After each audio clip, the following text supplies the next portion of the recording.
Hi guys.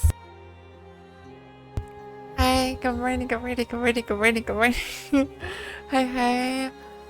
Hi, Jose. Hi, Divine. Hey, Milk. Hey, Pace Moon. I love you, baby. Sorry. I love you so much, Moon. Mwah. I hope you're doing well. I love you. I miss you so very, very much.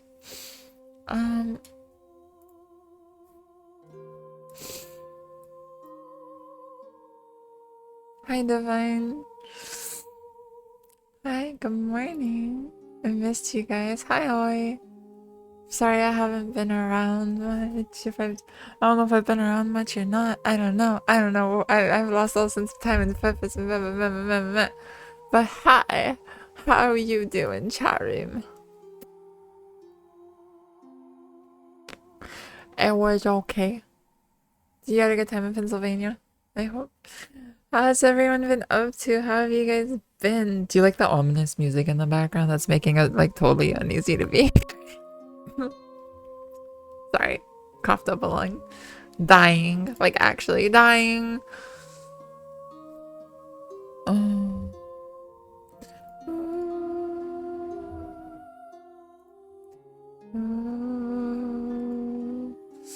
It was very mountainy. Oh, mountains sound nice. I want to go see mountains. Let's go to the mountains. Let's go to the mountains, chat room.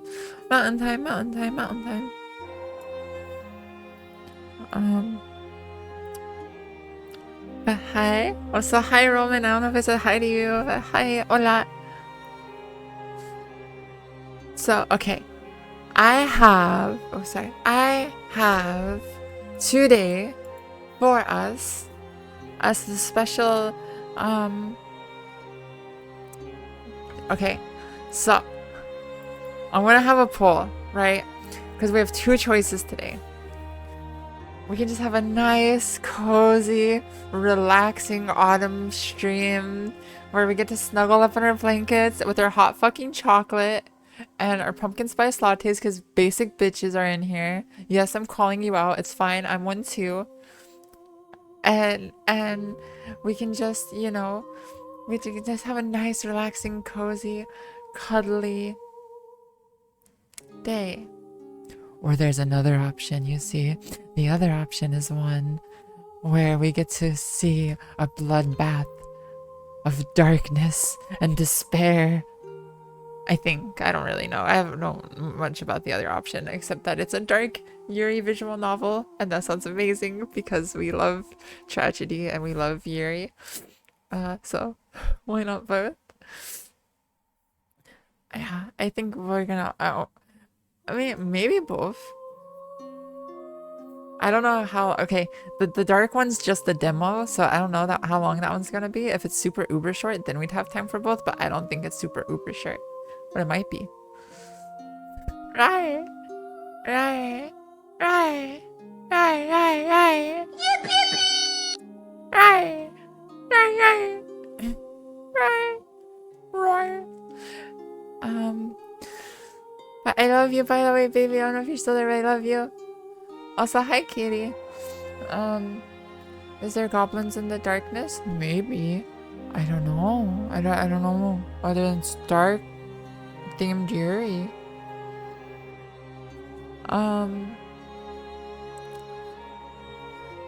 Anytime your voice is nice. Aww. You cast mild back pain? Well, I'll one up you and cast severe back pain. Yay, watch streaks. Let's go. I love your eye. Oh, you like it? Thank you. Arigato. Arigato. Arigato. Arigato. Arigato. Arigato. Arigato. You went to the Hershey Museum? How was that? That sounds fun. I've always heard good things about like Hershey Park and all of those. Okay. Cozy Yuri or dark demented Yuri. Cozy. Dark demented.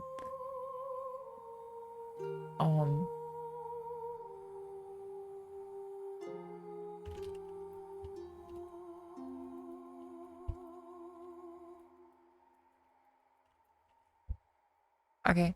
I wanna have this go for like 5 minutes. Okay, guys, go vote on the poll.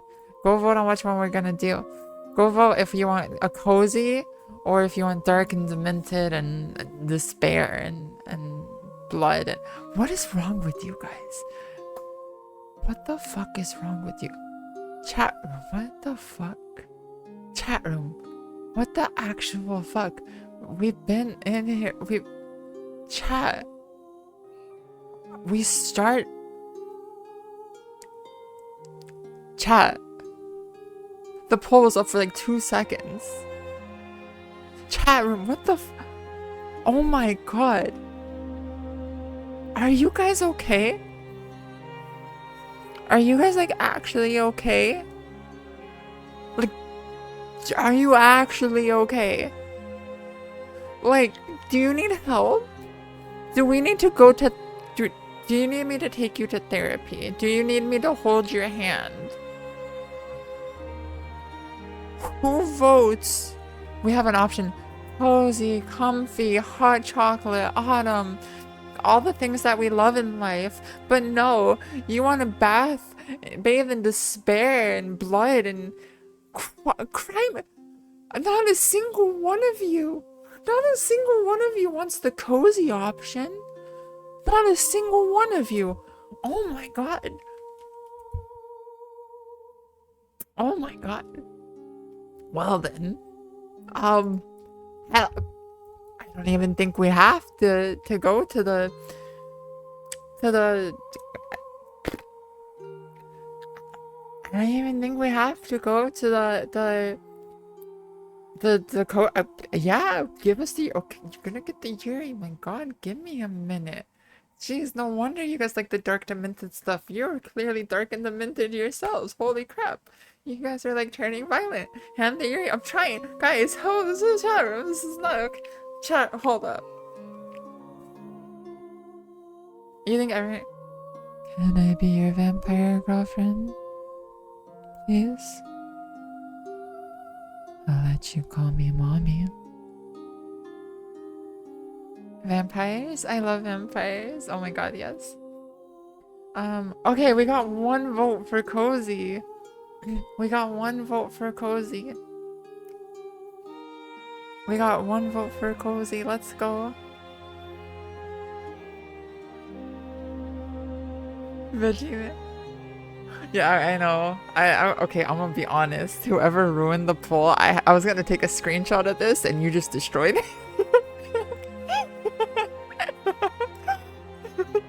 Hi, confession. Good morning. I'm just kidding. Don't feel bad for ruining the poll. You didn't ruin it. You're perfect.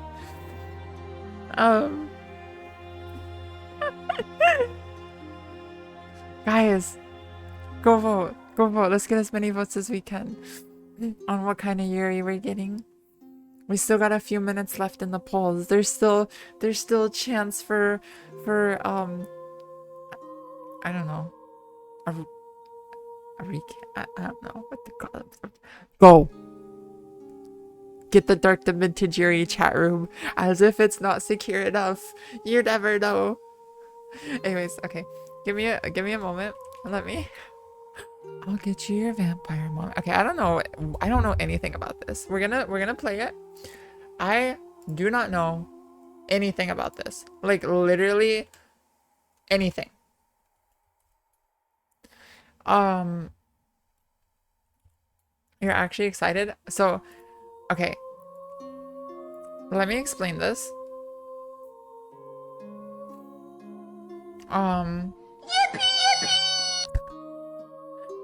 So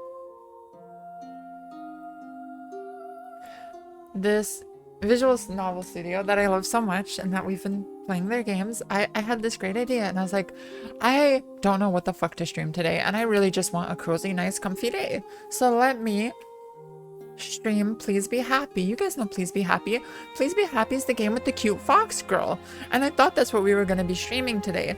I really did. I had it booted up and everything. I thought Please Be Happy because chat, I want you to be happy and clearly you need it. Like God forbid, we had 6 of you say that you want Dark Demented Yuri. Like you clearly need to be happy. Like I want you to be happy. Like please be happy. So we were gonna do Please Be Happy. But holy shit, chat room, you're like, nah fam. Let's just do Dark Demented. Now, I'm okay with this, okay? I am. I think this is great. I literally stumbled upon this I learned about this 2 minutes before I started stream. And so I had everything set up. I was like, yeah, I have all our, all our promo stuff out for Please Be Happy. I'm gonna like do this, I'm gonna do that. Yeah, let's fucking go. And then I'm like, wait, but this looks interesting and I kind of want to do this, but I don't know. And I was like, I don't know, like, I know I'm dark and demented and we like depressing shit around here. You gave me the option. No, this was no mistake. This just proves, this was no mistake. This just proves that you guys are like me, okay? This just proves that you guys are like me. It proves that I am fostering the perfect community here. This is what I want to foster. Okay? You're clearly all broken. And that's okay. I'm broken too. You being broken is not you want the fucking Yuri. Get the fucking Yuri. Fine. Right here, we get the Yuri. My god, you guys are impatient. Give me a minute for criminy cricket. You're getting the Dark Demented Yuri. At least give me time to like set up, okay? I literally figured this out 2 minutes ago. You want Dark Demented Yuri? Mom, baby. Can we show them how our nights go? Since they want Dark Yuri so much.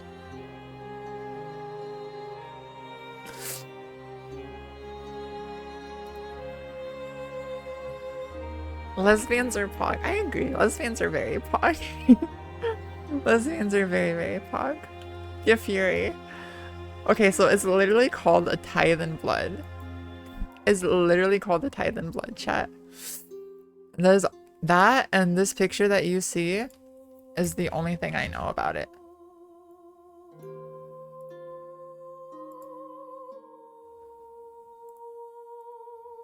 This is all I know. Like, literally, that is the only thing I know.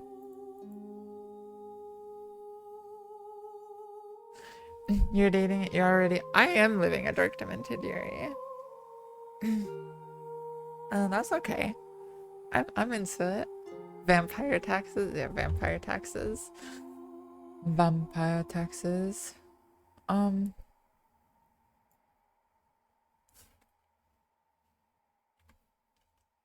Give me a moment, chat room. I have to change everything that I set up for the stream because you guys are sick and demented. And I'm all about it. But I thought you guys were all about like, oh my god, cozy, comfy, ooh. And I was just wrong about you and I'm sorry. I'm sorry, chat room. I'm sorry for being wrong about you. The level of respect I hold for you after today. You know what I want to watch now? There's a show back in the late about a high school for vampires. That sounds fun. Um.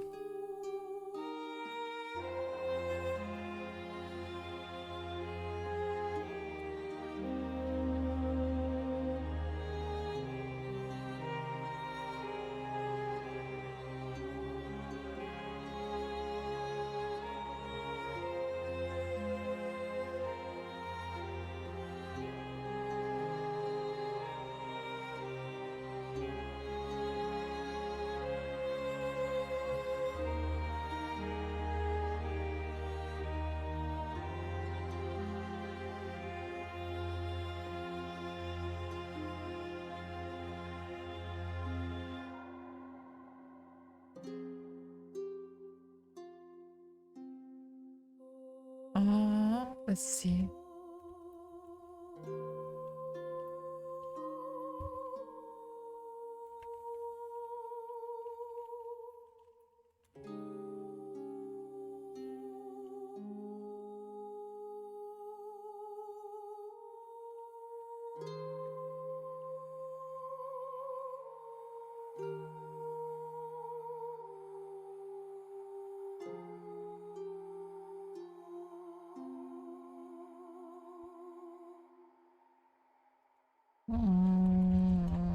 I'm thinking, chat room. You guys like ruined all my plans.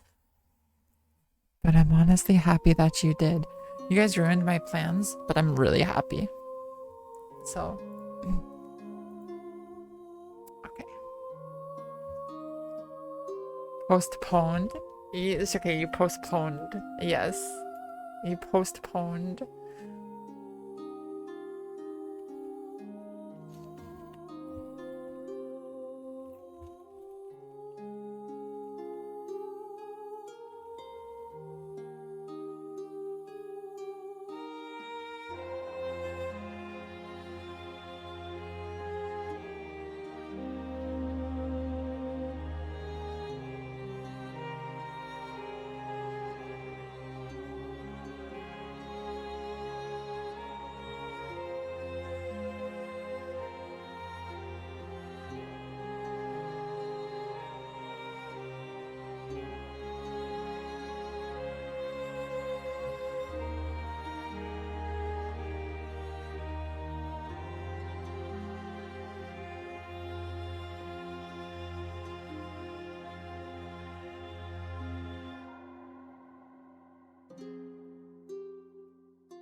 I have to write like an essay here, chat. This is all thanks to you. This is all thanks to you.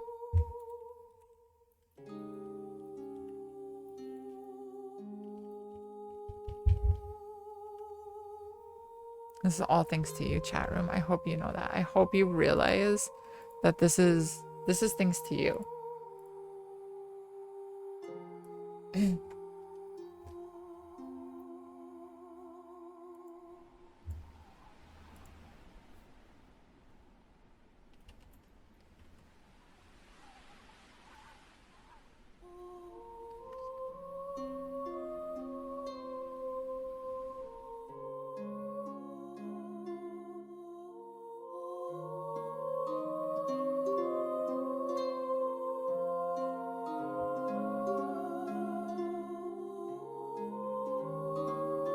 Okay, start.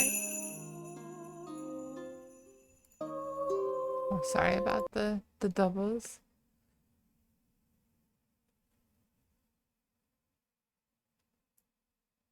Okay, it says just really quick. Okay. It says the themes are actually here. I'm gonna restart this so I want this is actually important and I'm gonna take this seriously going into this because I know first of all, I can tell you guys are not in a good state of mind. Like that much is just obvious. So first let me preface that this game is with themes around depression and great depths of grief. Okay. So just so you guys know, and when I started the game, it gave me a warning. Okay. Okay. It gave me a warning. I want you guys to see the same warning that I got. Okay, just because I want to take this very seriously because I don't know how dark this is. Content warning, please be advised this game contains textual depictions, blood, self-harm, suicidal ideation, violence. Okay. I've been in some vulnerable places in the past myself, once upon a time. So I just want you guys to have the like there were times where I couldn't do stuff like this because I was just not in a good place. So I'm just putting this here because I genuinely worry about you guys. Okay, I genuinely worry about you guys. I meme it off, but I do worry about you guys. I like you guys. You guys are pretty cool. I don't want bad things to happen to you. So I just want you to see this, okay?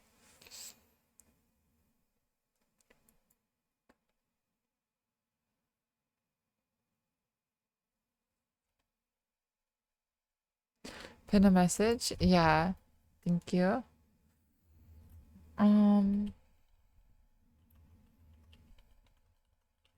Blood I don't feel like we have to put, right? Blood's just like I feel like that's a given in any video game. I'm not gonna add for that one. Violence is too, but I with the other things it implies different.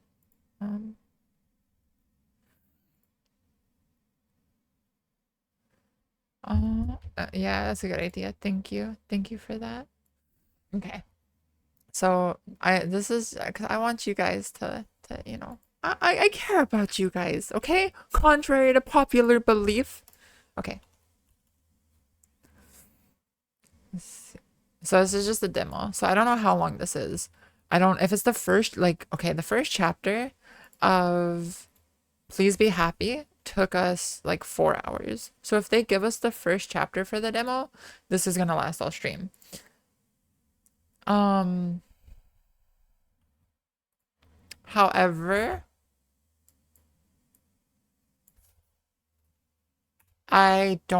maybe it's not the first chapter. Maybe it's like, I have no idea what to expect from this. I literally just found out about it and it's a demo. Anyways, let's play.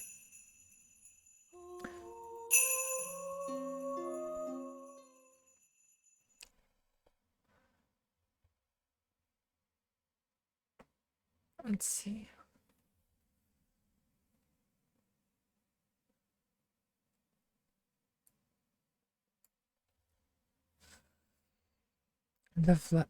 Okay. In the meantime, I love you, Moon. I love you. Okay.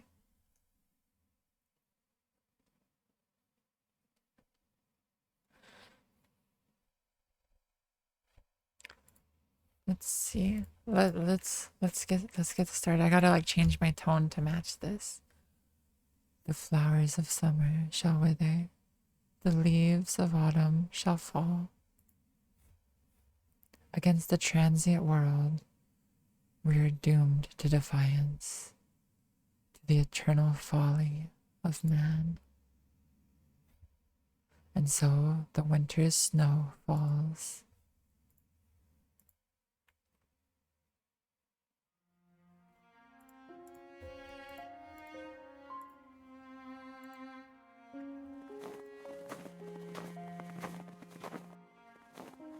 A terrible chill hangs in the air, the season proving bitter as it so often is here.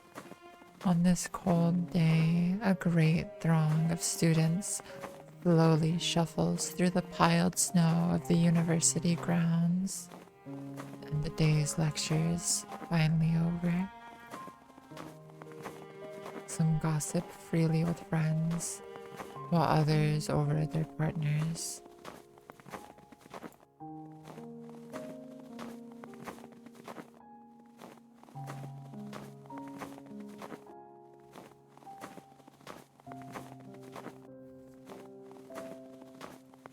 Most, however, stroll silently.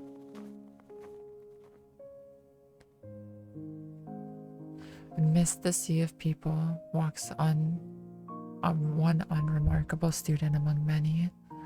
It went without saying that I'd go to university. I was called smart, clever, intelligent. I quietly liked the praise and saw no reason to fight others' ambitions for me. As long as people told me I was doing well, I hardly cared what I did. I hope you're well too, Rory. I love you. I wouldn't say I have a career in mind, not any particular plan for the future. I barely chose this way of life at all. I simply fell into it. Things happened around me, and I followed the path of least resistance.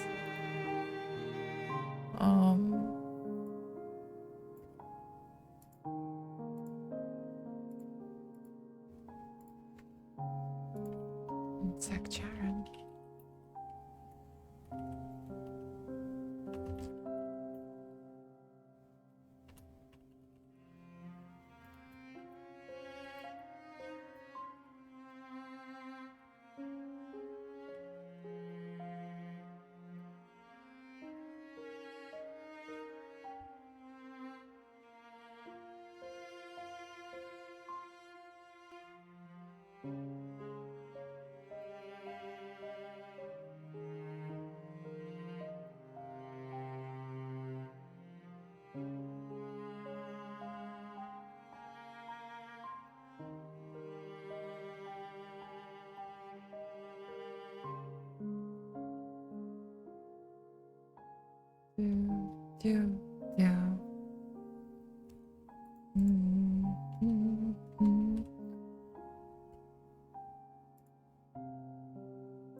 I never considered what would happen when I had to think for myself.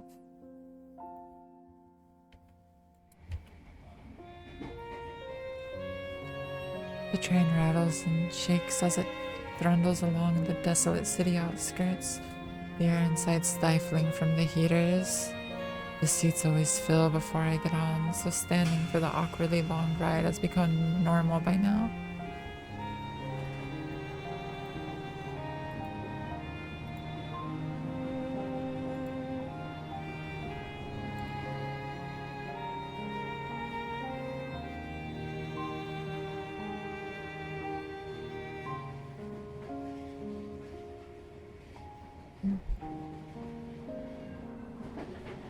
With little else to do, I stare out the train doors.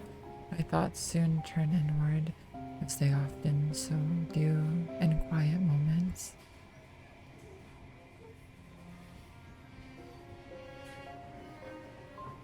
Not needing to study a day of high school has paradoxically made university all the worse. Faced with more difficult problems and never needed to work at understanding before me, I found myself restless. Is that something you guys had issues with? Like, did you guys ever have to study in high school? Also, hi Frisk. How are you? How are you? I never had to study in high school either. And then so yeah, kind of like did throw me for a loop when I got to college. How are you, Frisk?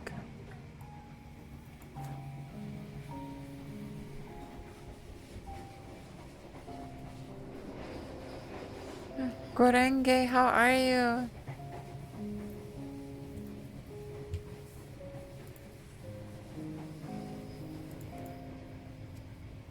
How are you? How are you? How are you? Oh my god. You're chilling? Let's go.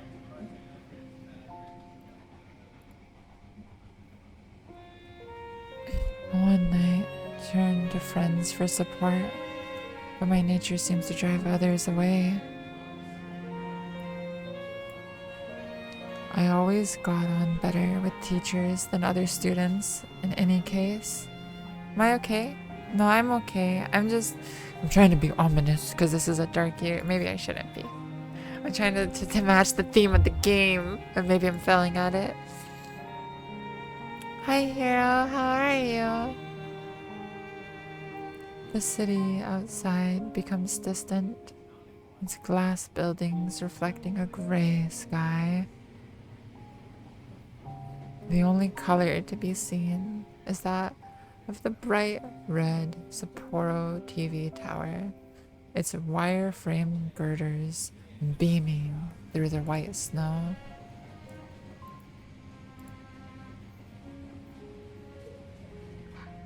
Not having traveled to the mainland, difficult to view life here in an objective sense. That remoteness hasn't hurt the city though, having every convenience one could hope for, despite its distance from Tokyo. Oh, we're in Japan. Oh, let's go. We're in Japan. You're too adorable to be honest. I'm not adorable. You're gonna do a big lurk? Thank you for the big lurk, sweetie. The snow has brought the annual increase in tourists, a topic of some debate given the fuss and crowding they cause. The hotels and snowfields continue their trade though, as well Sapporo may be the capital of Hokkaido. Their money is still sorely needed. This is something I've been noticing a lot in VR chat actually. Today before I started stream, I went to a few VR chat raves. And I've been going to some Japanese worlds in VR chat. Like I went to a few Japanese VR chat raves.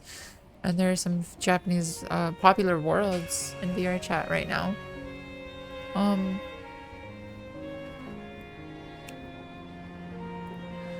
And you know what I see a lot of is a lot of fear. Japan and VR are pretty synonymous.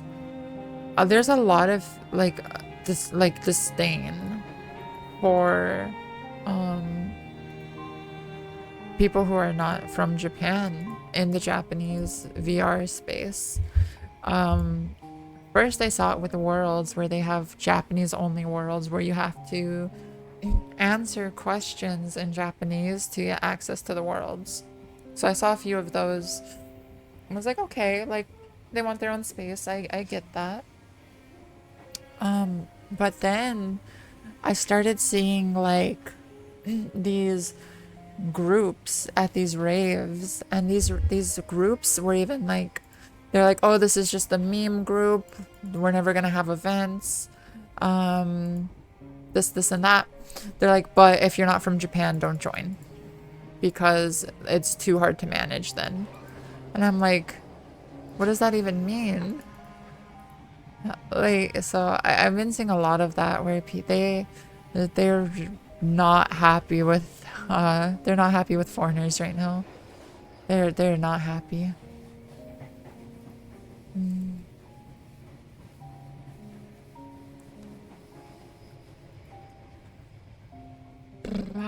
Okay, let's see. Odd. Yeah, like I thought the world, I could understand it a bit, but like for meme groups to even reject us, I was like a little like, what the heck?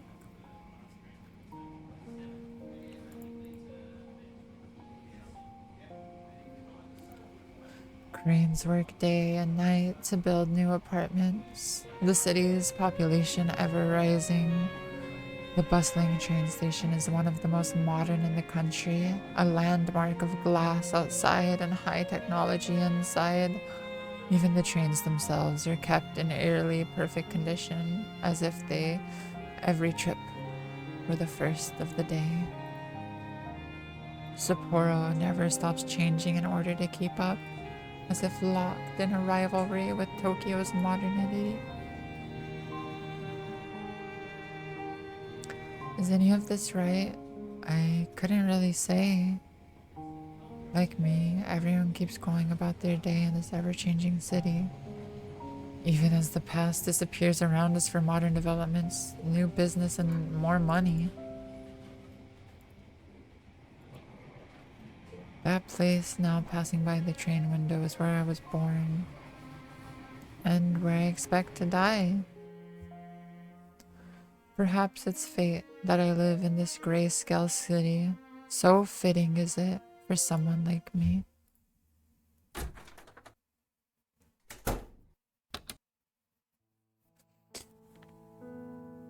Let's see. A lot of Asian hate, especially in the gamer space. Yeah.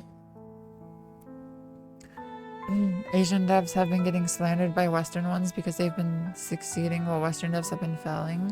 So they've been getting slandered for that? How does that even make sense? How does that make sense? The Elden Ring, now Black Myth Wukong. I mean, we had Baldur's Gate 3. Hi, veggies. How are you? You thought that the culture exposure would have been more important? You would think so. Sadly, a lot of people have been going to Japan and being very disrespectful to the culture and some of their sacred... Yeah.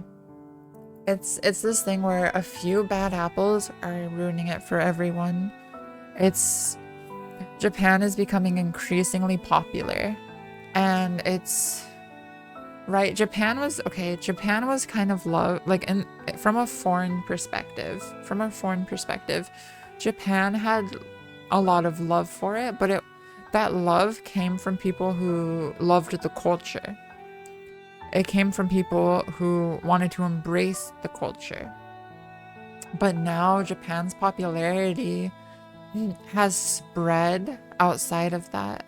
Japan's popularity has spread to so many different spaces, and it's spread to just now being a very popular tourist spot in general. Everyone wants to go there. Everyone wants to see something there. Everyone wants to you know, it's more than just people who love the culture now. And a lot of people now are going there and being very disrespectful to the culture. And it's just like a few bad apples ruining everything for us.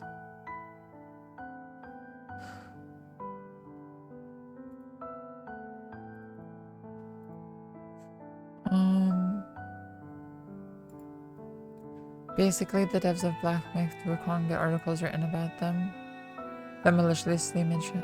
What the heck?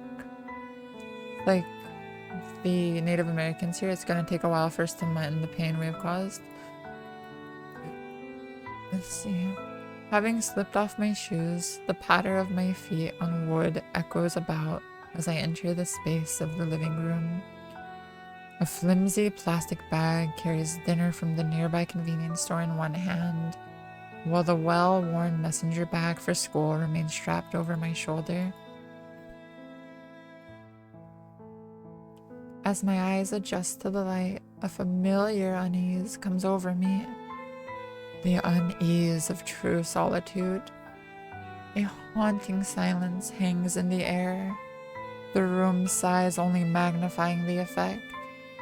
Few things provoke this unsettling feeling so deeply as an empty house, which shouldn't be. This hits hard. This right here is hitting me so hard. You do not understand how hard this is hitting me, because this right here, this feeling, I never knew how much I would hate this feeling until I finally started living on my own.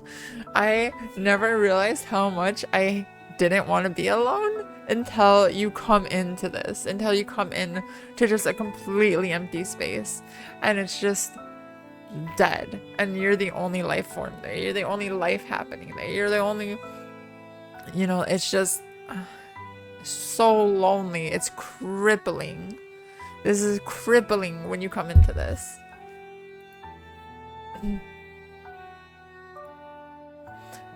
Like, it's like, okay, you know when you live with your parents and they go out of town, and it feels so nice because, you know, they go out of town and you're like, yes, like finally freedom, and you have all these, you have this like freedom you didn't have before, and it feels nice, right? And so you think that you want more of this. You think you want more of this. But then once you get it, it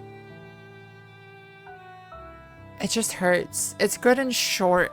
amounts, small amounts. But once you overdose on it very easy, you know. It's very easy to like overdose on this feeling, and it no longer feels nice. With my money largely going towards university fees and keeping the house, most of the rooms have been neglected. The table before me might appear a safety wooden construction, but the lie is exposed by the vinegar having flaked off a corner, exposing cheap particle board. I'll go to a furniture store and replace it sometime, I think to myself as I hang my coat and bag. Of course, sometime is vague enough that I can rationalize away that time never coming. Freedom to eat cereal at 4 a.m. and cry yourself in an empty house. Yes. Talking about your household, right?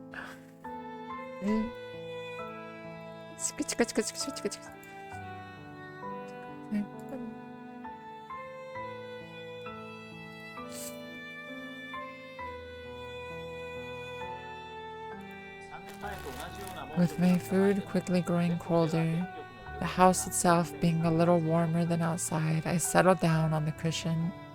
The air soon fills with the studied and monotonous voice of a television news presenter as I begin to eat. The lukewarm rice curry dishes, for better or worse, consistent in the way a convenience store usually is. The same goes for the bitter green tea, which washes it down. The occasional click of chopsticks is all that serves to punctuate the uninteresting news report. The man's voice rattling off the details of another traffic incident from the snow-covered roads. A routine day, much like any other this year. My attention beginning to drift from disinterest, my eyes settle on the cardboard box to the side of the table. I half-heartedly consider throwing it away, but like most, I decide to use it for storage. For what and when? I hardly know. It still has the shipping label attached now that I look at it. To think that one thoughtless order of an otherwise nondescript book from some second-hand store would change so much in my life. The idle thought confirms my plans for the evening. Putting myself to work in order to calm my nerves. I turn off the television and sort the remnants of dinner into burnable and recyclable trash. That's high-key a big reason why I stream so much. Well, why I stream when I... not so much, but why I stream when I do stream. It's just to settle my nerves. You know, if you're staying productive, it's easier to not be as nervous. It's a distraction.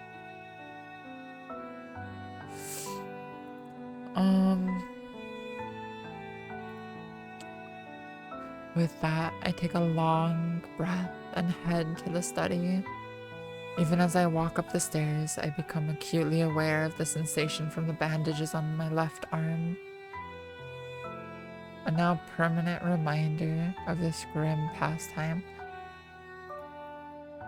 Shit. We're already there? Wait, what happened to our pin? Wait, where'd our pin go? Oh shit, this is where we need that pin. Hold up. I gotta find that pin.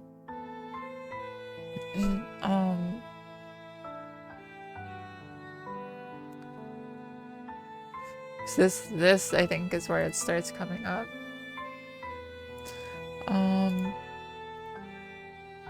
There we go. Okay. So like, I mean, shit. We're like 10 minutes into the game, maybe 5. And we're already at the self-harm. Even as I walk up the stairs, I become acutely aware.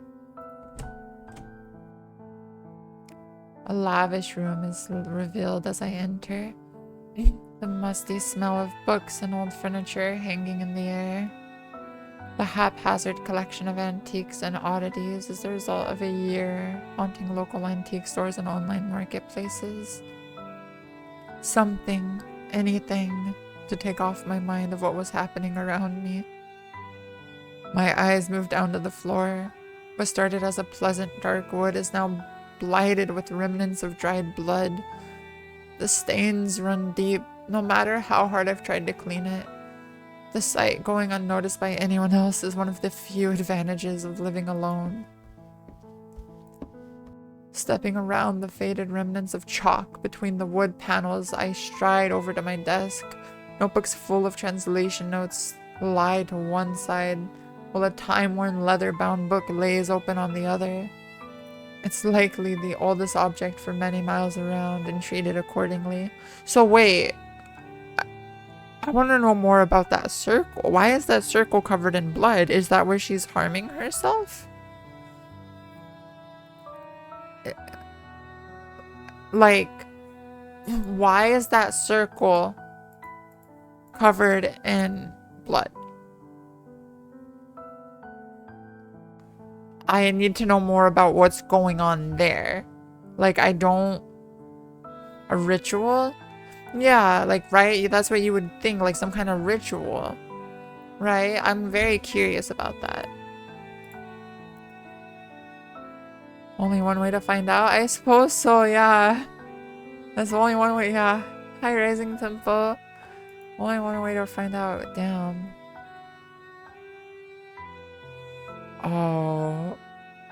I'm not reading this title. I will butcher this. But it translates to assorted notes on the nature of blood magic. Oh, okay. I guess there's our answer. Assorted notes on the nature of blood magic.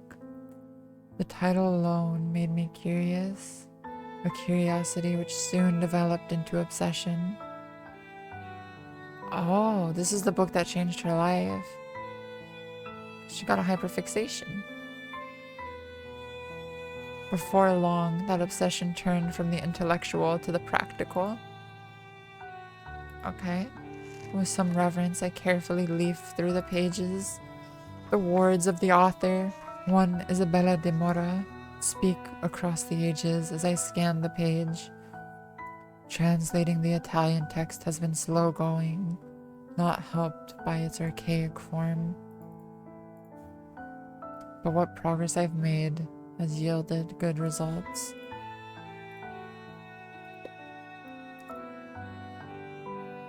That looks like hi homicidal. Oh my god, I haven't seen you in so long. How are you doing? I miss you. How are you, sweetheart?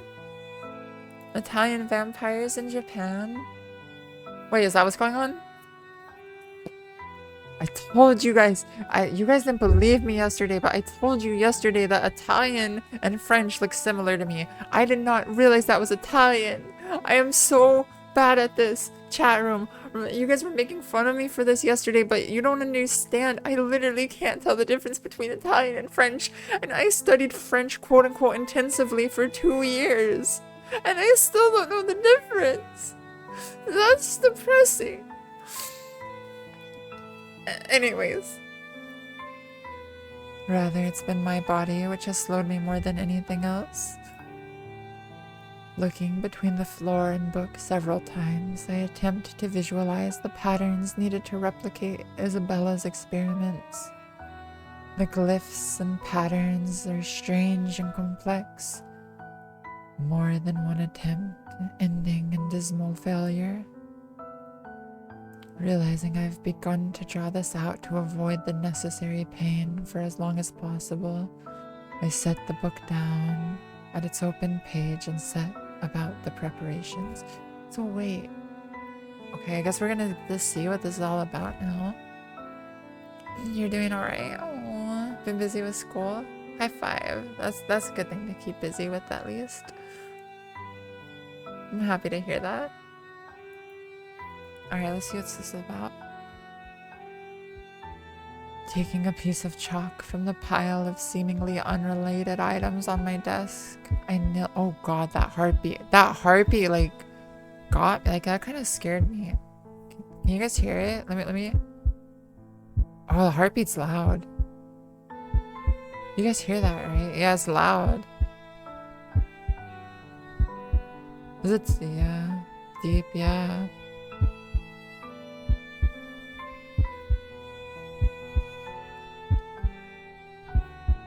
kneel down and begin to retrace the intricate plans detailed in the book's pages, every so often standing to consult the sketches I'm using as guides.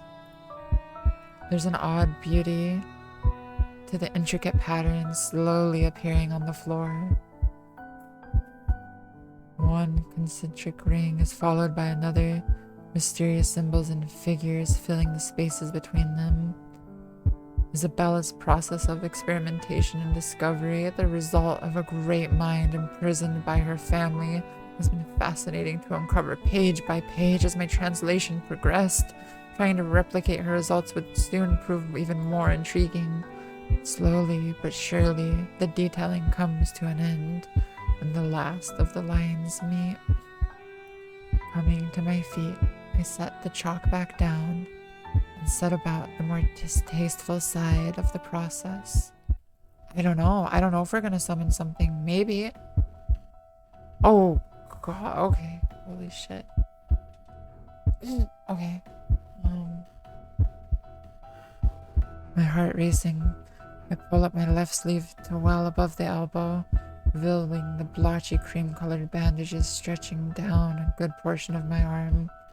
There's a strange feeling in keeping something hidden despite being surrounded by oblivious others. Okay, I noticed that it was dark. I didn't realize we were gonna be to the dark so soon. Like, I thought it was gonna have like a build up to the dark, but like we're starting off dark.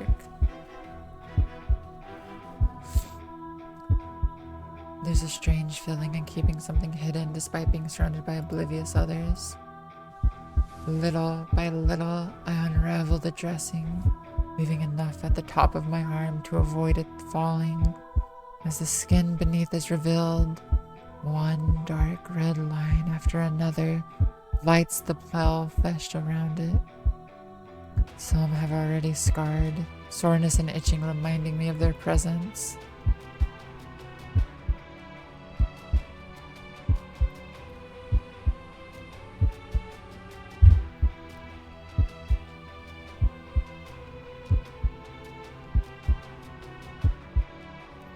Sorry, like this is a lot. Like I knew to go into this expecting a lot, but like I kind of need a second to process this, because this is actually it's kind of a lot. Like I know, like it tells you, like I mean we had, like I knew, right? Like I knew to expect this, but yeah, this is a lot. Like I don't know, I guess going into it knowing versus actually seeing it is like different. This is a lot. Like I know I have the content warning in the pinned message, but I think I need to add it to the title too.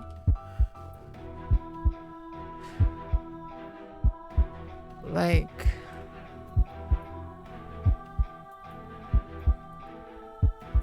I don't even know what to put in the title though, because I this is a lot. This is more than I like. It's been so early on, at least. Like I expected a lot, but like this is, yeah, just content warning. Okay, I'm just gonna put content warning. Okay.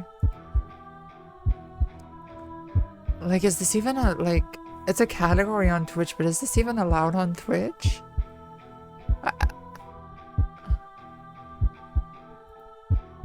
It is? Okay.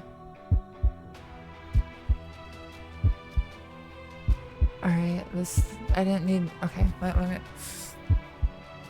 sorry, I just need a second to like collect myself a little bit. Reaching to the desk, I take my knife in hand. The blade is nondescript by choice, bought along with random items I didn't need to avoid arousing suspicion. Bringing it to my arm, I hover above a spot below the last cut, in hopes of not interfering with its healing. My breathing becomes heavy as the knife settles against the skin, The sound of my breathing is maddening loud as it reverberates around the room. My breaths become ragged and knuckles whitening as I clutch the knife's cold metal handle in my shaking palm. I dearly hoped this inhumane act against myself would become more natural, but even now my instincts scream at me to stop. Instinct isn't so easily snuffed out.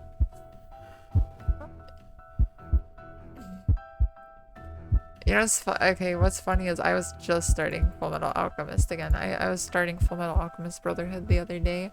So when I saw like the all of this,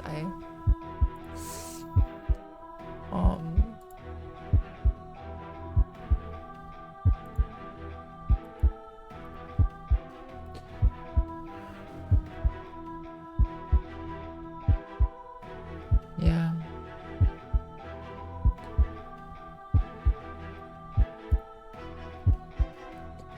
As the moon's light glints off the coldly utilitarian blade, I press the tip of the knife to the side of my arm. Oh god.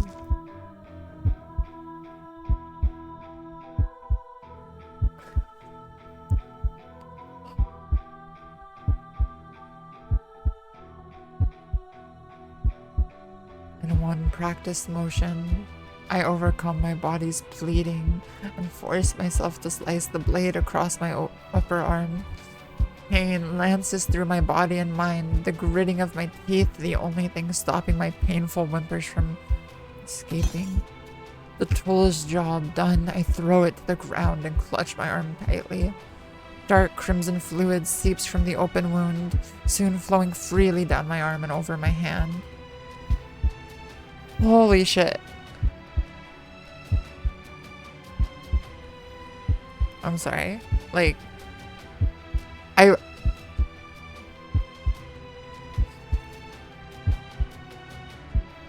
knew it said it was dark, and I knew we had a content warning for all of this. But I'm still very shook by this. Like, I'm very shook by this.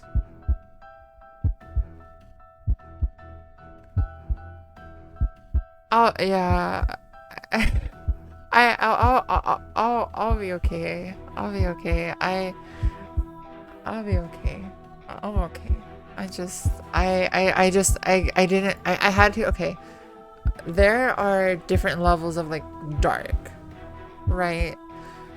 And I've seen some really like fucked up shit and some really dark shit, and like in media, of course. Like, I mean, and having lived a lot of darker things, as most of us have in some way or another, right? Usually I in media, like when I see it in media, it doesn't bother me too much. But there are a few things out there that are very like accurate to how it actually is in real life, right? And it's very unsettling, or they take it to like a different level, and those are very rare. Things like, there's dark, right? But then there's another level to dark media that we don't see very often, but they exist. Like, there's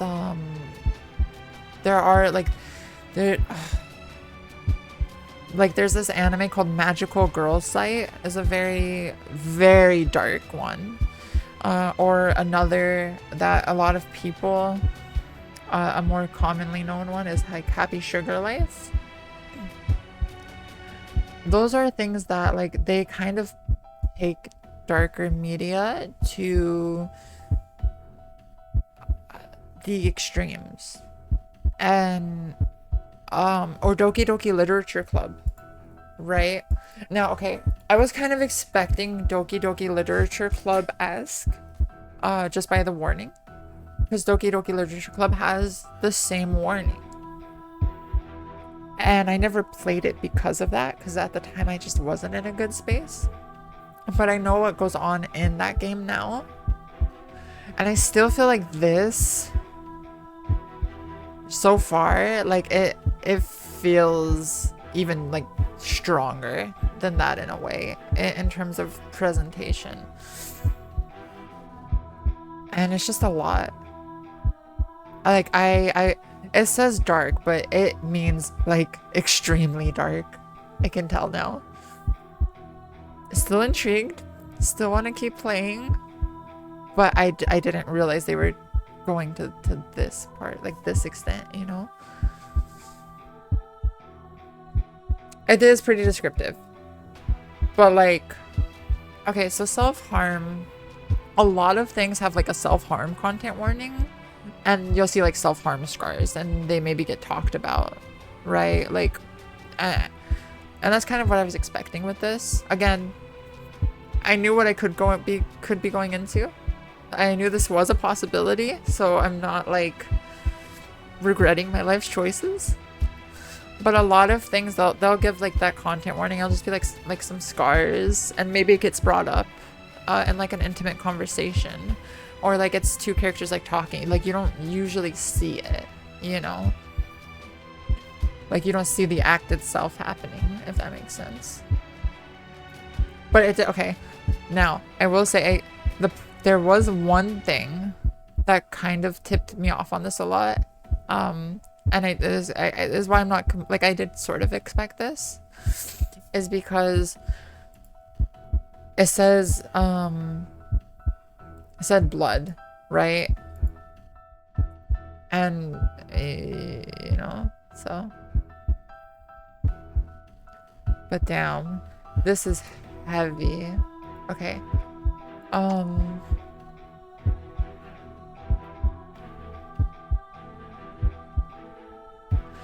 Putting my hand out before me, I straighten my index and middle fingers as thick, warm blood begins to drip from them. Trying my best to minimize my nervous shaking, the chalk outlines soon turn red as I trace them at a slow but steady pace. What made me decide to play this in the first place?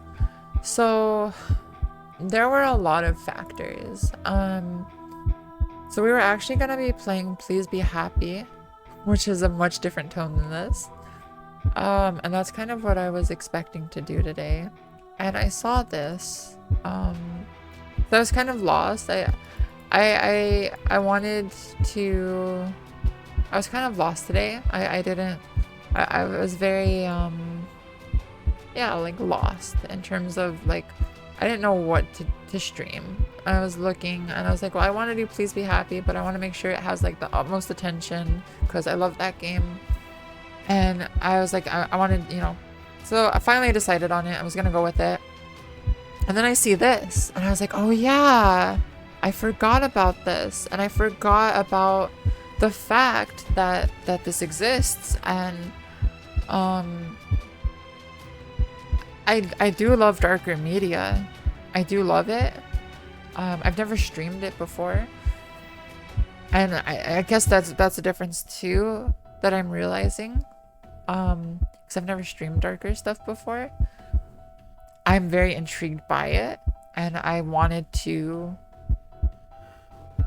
see what this was about. And it's Yuri. So it still kind of like falls into what we've been about lately. And we talk about heavy, I mean, we talk about heavy stuff sometimes on here too. Like we do talk about heavier topics. We just don't like see them, usually. We used to a long time ago, and actually that, okay, so a long time ago, I used to stream much heavier topics. And those were actually some of my favorite streams. So, I don't know, this just caught my interest a lot. And I'll be honest, I didn't think it was gonna win the vote, because our community voted at the beginning if it was gonna be this or Please Be Happy. I really didn't think this was gonna win. But I mean, I was of course prepared in case it did, and I kind of wanted it to. But I don't know. I was gonna stream this at some point or another. It was either just today or another day, and today just seemed like the right time.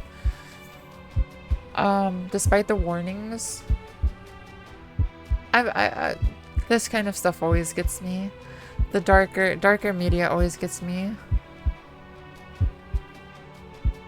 No, exactly. So I wasn't I was like, I did think Please Be Happy would win, but I wholly expected that this could win. Like, you know, I was prepared that it could, and I was kind of hoping it would.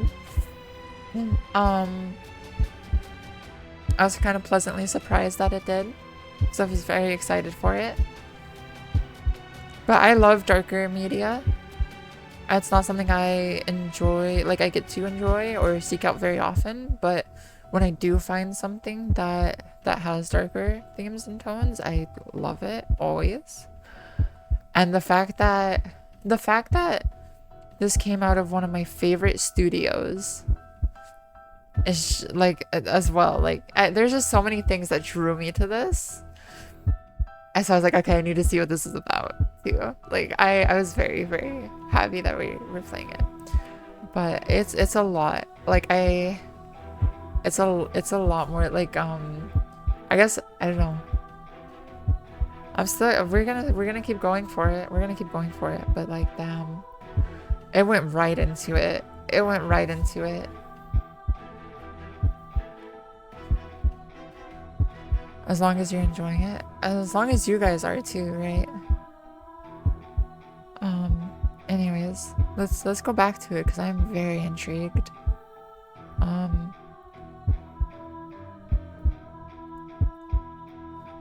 Okay. This game is a stark contrast. No, it is a stark contrast. Exactly. Exactly. It's very stark. So far, I'm very much so into it. I can already tell I like the writing. We're very early on, but the writing is amazing so far. And the writing is that of a very good novel. And like, there's writing for visual novels and there's writing for novels. And I've seen visual novels where it has good writing for novels, but it's not good for visual novels. This seems to, like, so far I'm getting this vibe that it matches both. It's good for both. They took good writing from novels, and so far I'm seeing it very well put into a visual novel setting and carried over. So I'm happy about that too. But let's see what's going on with this ritual. Putting my hand out before me, I straighten my index and middle fingers as thick, warm blood begins to drip from them. Trying my best to minimize my nervous shaking, the chalk outlines soon turn red as I trace them out, a slow but steady pace. I have to take this slowly, I remind myself. My body can't afford to do this often. Every attempt meaning days of recovery. I'm already weak and winter's efforts hardly help. So this is like taxing. This isn't just like... This is like taxing. This isn't just like these must be a lot of deep cuts or something. Like, this is very taxing the way this is being described. Or something about the ritual. Maybe it drains strength from her if it's some kind of magic. I don't know. But this is very taxing. As the last of the white chalk turns to a wine dark red, I stand once more and glance about.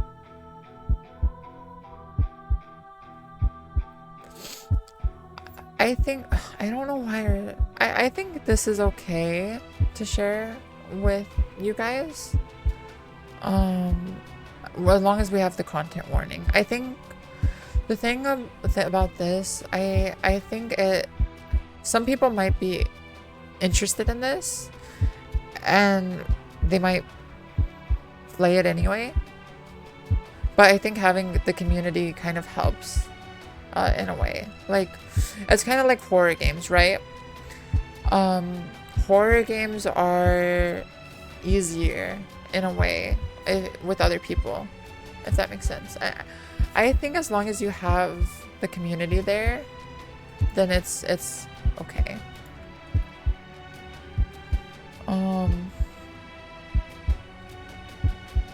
because I think it's comforting in a way to people. There's a reason a ritual like that usually involves the sacrifice of another in games and such. That's true. Our content warning keeps going away, so I'm gonna have to put another one back up.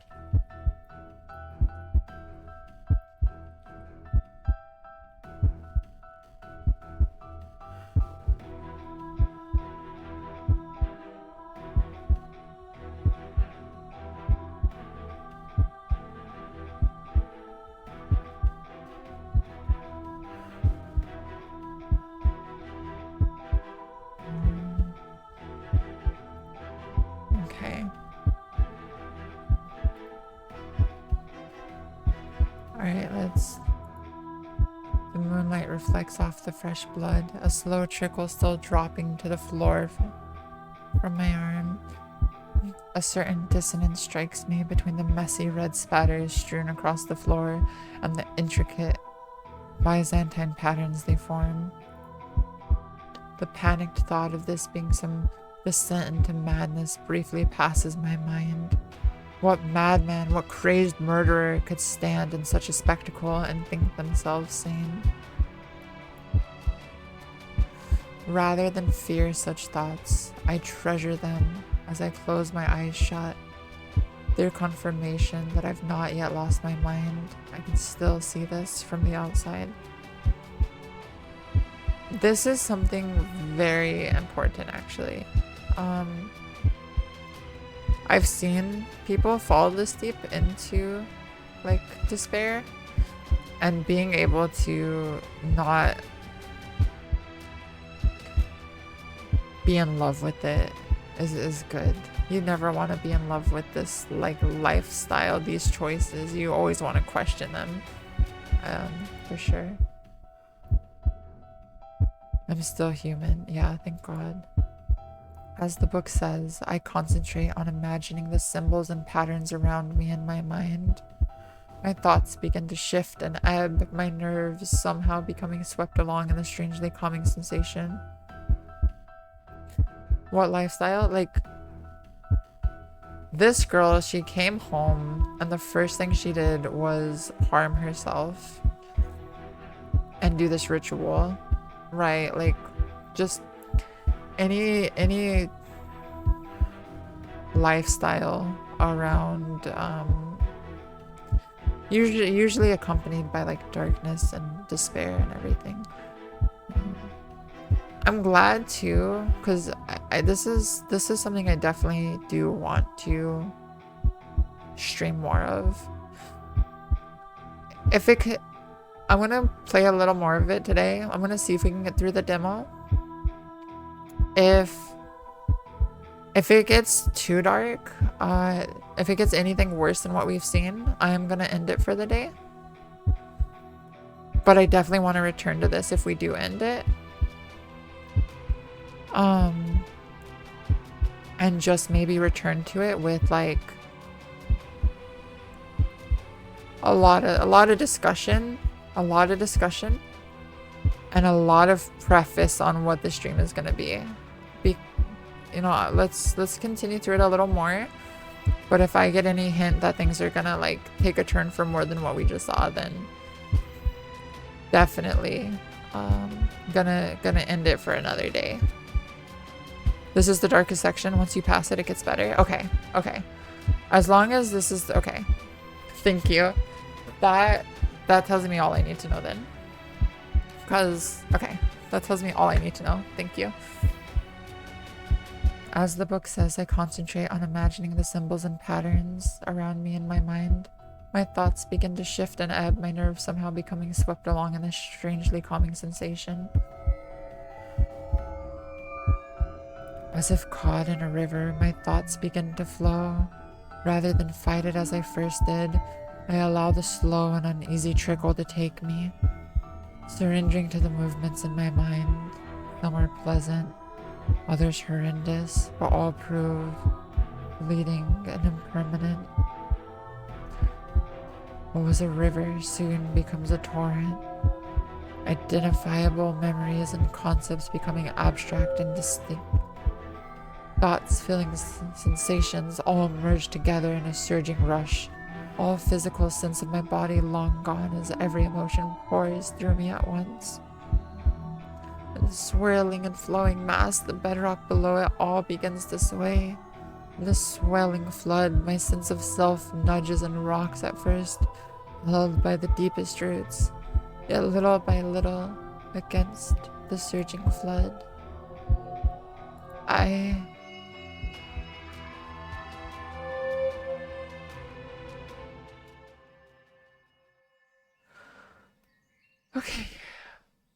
Okay. Okay. Let's just take this. Woo! Okay, we made it. Wow. We made it.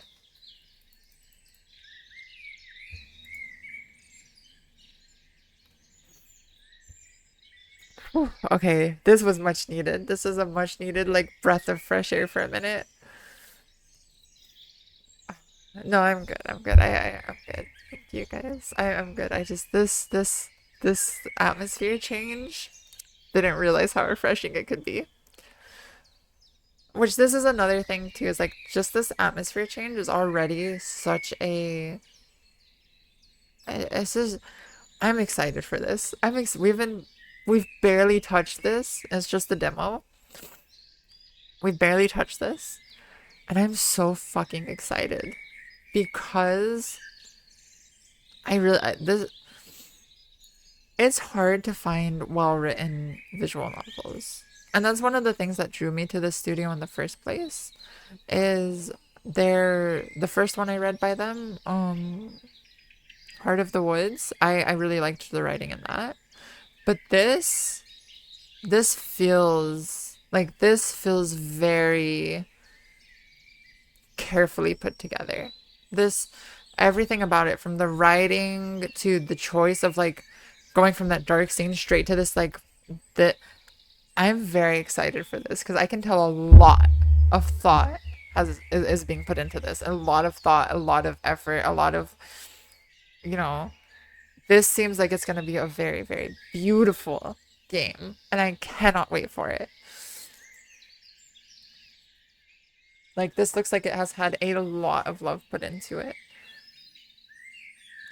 The soft grass gently presses against my cheek, the dew of early morning contrasting to the sun's warmth.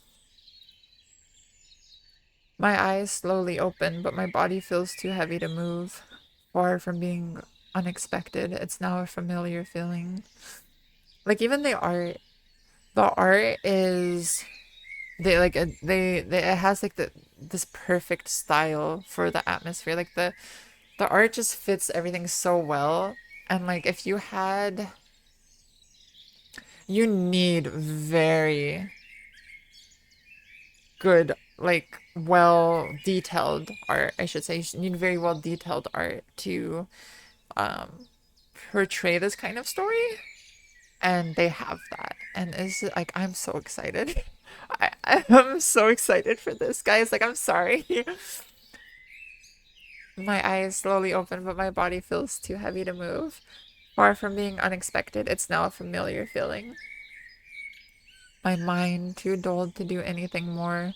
I silently watched the flowers before. I silently watched the flowers before me gently sway in the breeze while birds squawk in the far distance. It's all so different and so warm. It is good at visuals. Well, yeah, a lot of visual novels don't visual the best, you know? And a lot of them don't make use of, like, some of them make too much use of the visual aspect and they neglect the writing aspect. And others, they rely solely on the writing and it's like, okay, this would have made a better, you know, it's just, anyways, I'm sorry. Let's just play the game. I'm nerding out too much. I'm nerding out too much. Let's play the game. As if walking from a terribly long sleep, I wearily pick myself up and my senses slowly return. A cloudless blue sky hangs above, with the lush green of the unkept forest surrounding me. It's all so idyllic. Here, there's no bright red tower piercing a sullen sky. The world which stretches out before me couldn't be farther from the hustle and bustle of the city I've left.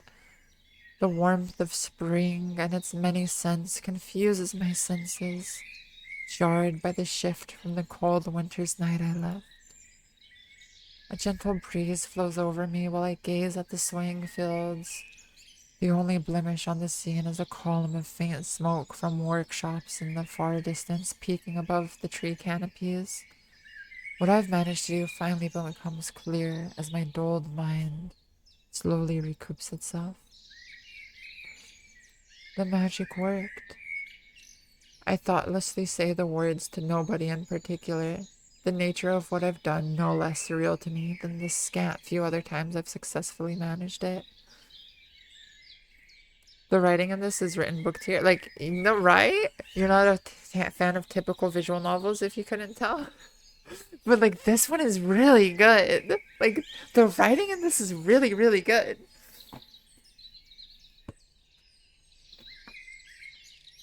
Like, I am in love with this so far. I am so excited. So, I guess, did she just, like, isekai herself? I don't know. It's like, she did this magic ritual, now she's, like, isekai'd? I'm guessing? Or teleported somewhere? Oh, no! It is an isekai. I think it is an isekai. Because, this makes sense. I was wondering this. Hold up. Let me save. Okay. Let me show you guys why I was wondering this. The title screen had me very intrigued because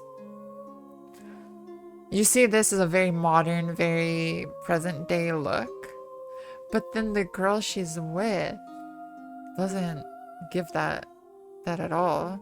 She gives this completely different atmosphere and tone.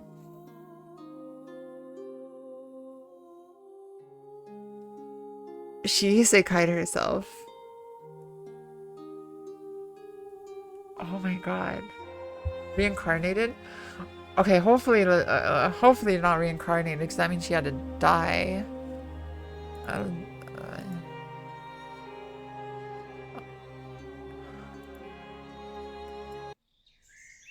Maybe, though. You find out soon enough? Yeah. Unfortunately, my senses returning to me also means that pain is among them. I quickly set out about rebinding my bandages lest anyone here see the scars now disfiguring my forearm. See, I don't think she's been reincarnated. Because she wouldn't have these still. Groaning from the pain, I focus on making sure they're done tight and firm before fixing the ends once more. As much for myself as any other, I roll my sleeve back down afterwards to avoid the temptation to look. Adjusting my glasses and dusting myself off with my uninjured arm, I set off towards the faint pillar of smoke, the only visible mark of the town ahead. The town of Sapporo. Oh my god. She time traveled. Because she was just in Sapporo. Here, I'll give you half pats with my head. I can nuzzle you. Pat, pat, pat. Hi, Strawberry. An empty horse-drawn tram trundles along past my field of vision. The steed's hunchbacked owner patiently letting it trot along at a leisurely pace.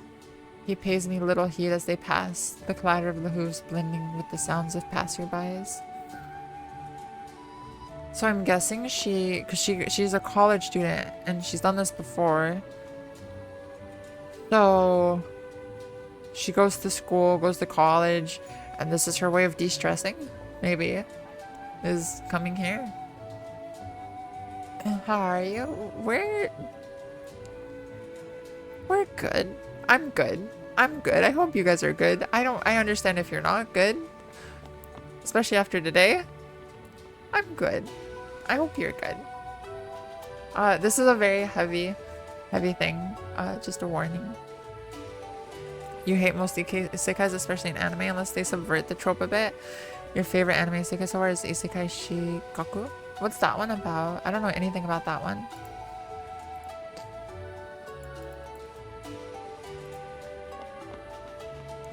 The shadows are small, so it must be around noon. The flow of time here always throws me off. As I so often do when I come to this place, I find myself just watching, strolling through as if in a daze, caught up in observing the strange and foreign world. Yet this foreign feeling world couldn't be closer to my own. For reasons unknown, the magic I've been attempting, transference, has reliably transported me here. When I should be in some other country, I instead arrive in the same location, but a century ago. The strangely dressed newcomer soon lost her novelty to the people here, few giving me so much as a passing glance as they go about their day. Words can't express how glad I am for the attention fading. Perhaps I should be glad it's the I can never say this. I can't say this. Anything with an I or the E sound in Japanese throws me off. Meiji, the Meiji era. Perhaps I should be glad it's the Meiji era. My modern clothing would be just another strange foreign dress to them.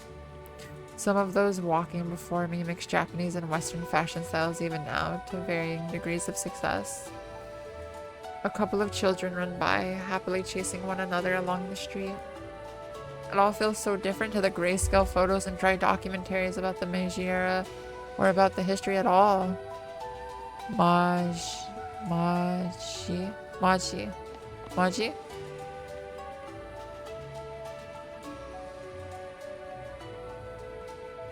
Maji? Usually there aren't often that syllables go unpronounced. No, it'd be Meiji. So Meiji. A couple of children run by, happily chasing one another along the street. It all feels so different to the grayscale photos and dry documentaries about the Meiji era, or about history at all. The people here feel alive and varied, from the door to the cheerful. You know if you'd like it past the point.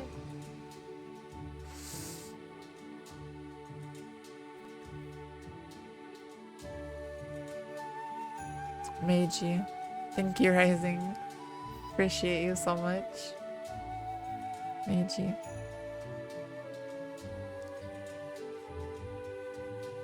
My idle stroll comes to an end as I reach my usual destination. Outside the kabuki venue stands the brightest person here, happily seeing off someone she'd been chatting to before noticing my arrival. I see we have a visitor here. Welcome back, Miss Asakawa. Hello, Lady Yasui. Yuri, we didn't ask you. I didn't get that. Could you try again? Siri, go away. Okay. You look well as always. I've told you before, Yasui is perfectly fine. I'm glad to drop the formalities around at least one person. Then just Honoka is alright too. Despite my best efforts, I wilt before her sunny disposition as usual. I'm hardly even able to make eye contact as I mumble my reply. Yasui takes the comment in stride, her cheeks hinting at the smile hidden behind her fan. Or it might be Yasui. It's Yasui, I think. Yasui. My arm suddenly aches from my wound, causing me to reflexively reach over and clutch it. Such pain is a constant reminder of the cost to get here. The tithe a normal person has to pay to mimic the magic afforded to mages. True mages, such as Yasui. Her magic is no less amazing to watch now as when I first saw it. With mages so few in number in the normal world, and those that do exist keeping a low profile, I am in some ways blessed to meet one who uses their abilities so openly. Are you alright? Okay, I'm sorry. I really have a thing for the I don't know her name yet. We're probably about to learn. Oh, Asakawa. Asakawa? I'm in love with her. Asakawa Honoka. Her name's probably Honoka, right? Honoka. I'm in love with her. Accepting my waving off of her concern, Yasue turns to begin walking, casting a glance behind her to invite me. I quickly skip up alongside the MC. The MC I'm in love with, like, her, like, she is beautiful. I quickly skip up alongside as she begins to slowly stroll the streets, stealing the occasional furtive glance as the woman we go. While she's a pretty person in general, I've never quite been able to place her age. I may be terrible at guessing such things normally, but it's her hair which throws me off entirely. I'd call it bleached white, but it looks natural despite her youthful face. Finding myself self-conscious, I run a hand through my bangs, thinning in them, before adjusting my glasses just so. Not particularly good at things like fashion, but for this one person, I want to put in some kind of effort. Where are you headed? Nowhere in particular. The day's performance is over, so I thought to have a stroll to wind down. While I appreciate the company, do tell me if you tire. I am well aware you try to hide it, but I have noticed the toll these adventures take on you.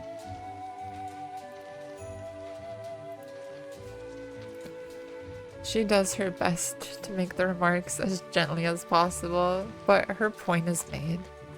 I had been hoping she wasn't troubled over such things, but it's hardly the first time she's seen right through me. It all feels so surreal. It's hard to believe this is how my own city looked a century ago.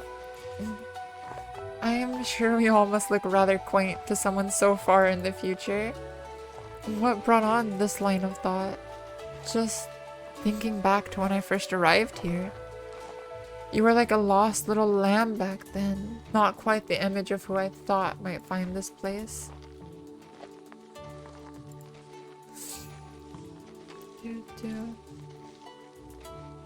Yasue punctuates her observation with a trollish laugh, raising my spirits. As we head onto a side street, Yasue stops to greet a friendly hauler walking by. The man happily begins to chat as he adjusts the yoke across his broad shoulders, sacks of goods tied to either end. Without wanting to intrude, I'm left thinking back to my first arrival here. I stumbled upon in the grips of terror for some time, wandering into the town knowing nothing of where I was or how to escape. Nearly frozen in fright, I slinked alongside the side of the streets, onlookers struck at the bizarre clothing I wore compared to them. How fortunate I was for some children to run and fetch Yasue. When she first caught sight of me, I wondered which of the two of us was more surprised. She sensed I was of a different time than the others and took me under her wing without a second thought. Even now, I still feel like her lamb. She doesn't know the scene in my world which led to the first journey, though. I wonder if she'd think differently of me for it. As the hauler shuffles off and we start walking once more, Yasue speaks up.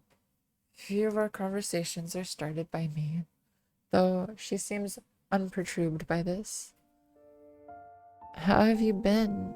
You spoke of life being peaceful? Peaceful?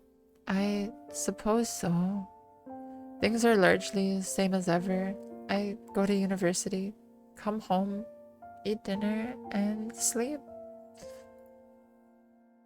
As for you, this world only tames Sapporo and its people, right? Yasue nods solemnly. I dislike reminding her of the fact, but I only have the most vague understanding of such things.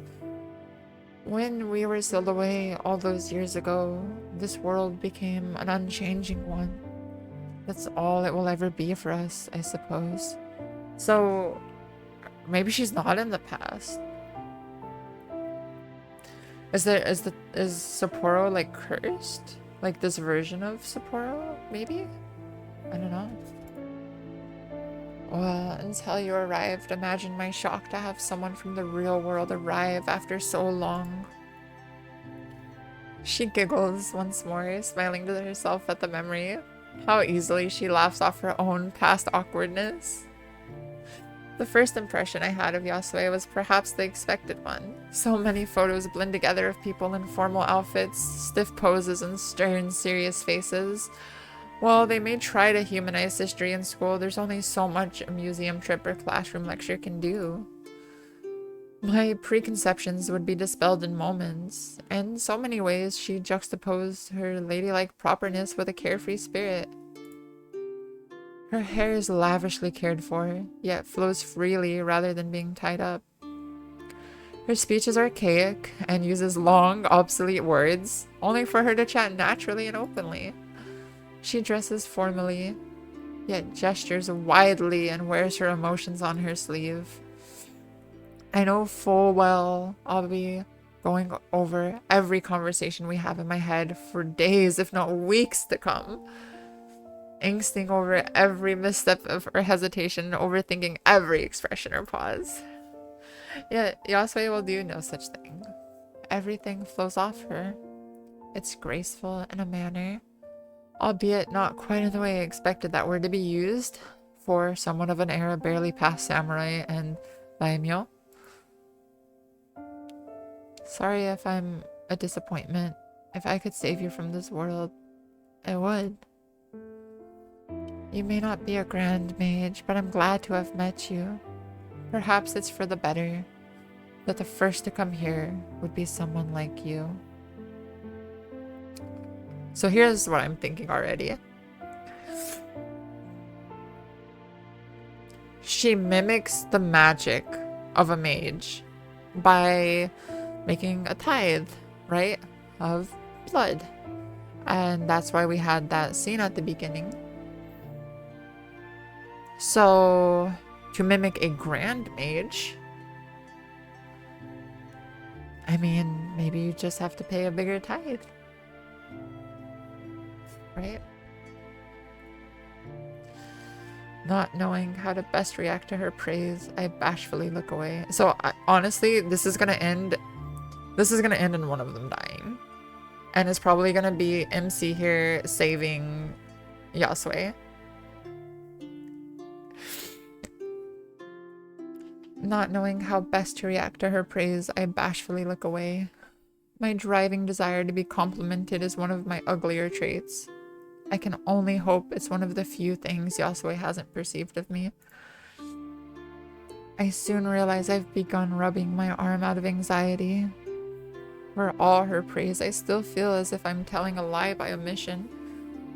How would a mage react to finding the one before them is some regular person mimicking their abilities through such methods? Hey Morlord, how are you, sweetheart? Top of the morning to ya. Hope you're doing well, sweetie. I'm very happy to see you. May I ask you a question on that topic? Feel free not to answer if you prefer. Go ahead. How old are you? I must admit, you seem young for a mage of this skill. The jump in topic forces me to think over the answer for a moment. I can't will myself to tell the truth when she gives such a convenient excuse not to. Oh, wait, what'd I do? Okay. I did something. Hold up. I went far back by accident. Oh. Oh, I'm going back. Oh, sorry. Okay. Is this a different... Yeah, this is a vision. This is just a demo. We're gonna go back to Please Be Happy another time. Today we're playing a demo by the same studio.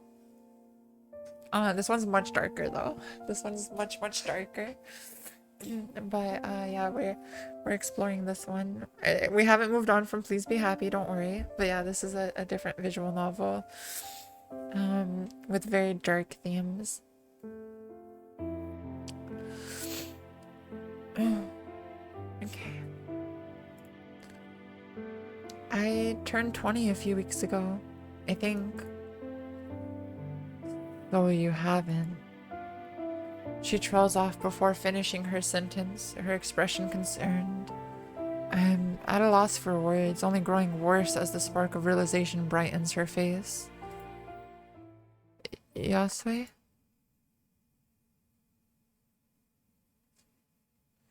Follow me, please. I promise I'll make it worth your while. Once again, I find myself working to catch up with the cheerful woman. Dim lamps struggle to illuminate the tables around us.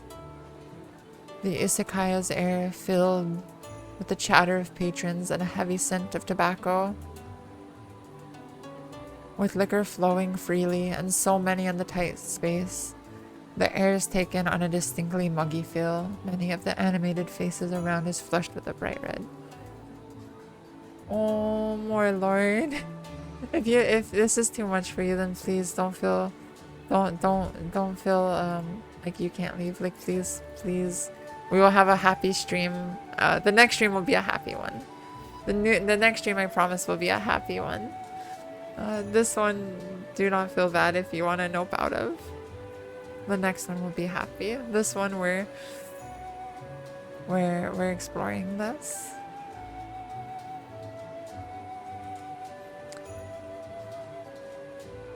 But we will focus on happier content. We will focus on happier content, definitely. For the next stream. You'll stick by and see? Okay. Okay.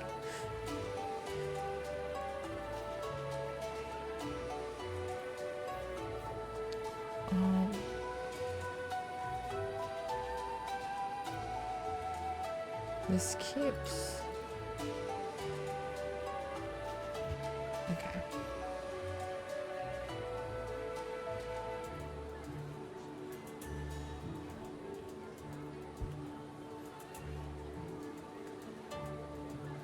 One sec. Getting annoyed at the pins.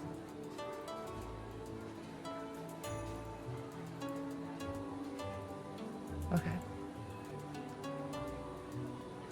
Dim lamps struggle to illuminate the table. Okay. My gaze rests on the waitresses skittering from table to table, dainty feet and sandals quickly to keep up with the pace of orders. It's a little uncanny. Everything's about the experience is so close to a normal restaurant, yet just different enough to throw me off. As always, I do my best to avoid accidentally catching the eye of anyone in particular. Yasue does no such thing, instead looking at me with an indulgent smile. I'm not sure I understand. If this is for my birthday, it's not really a big deal. At this, Yasue makes a show of pouting.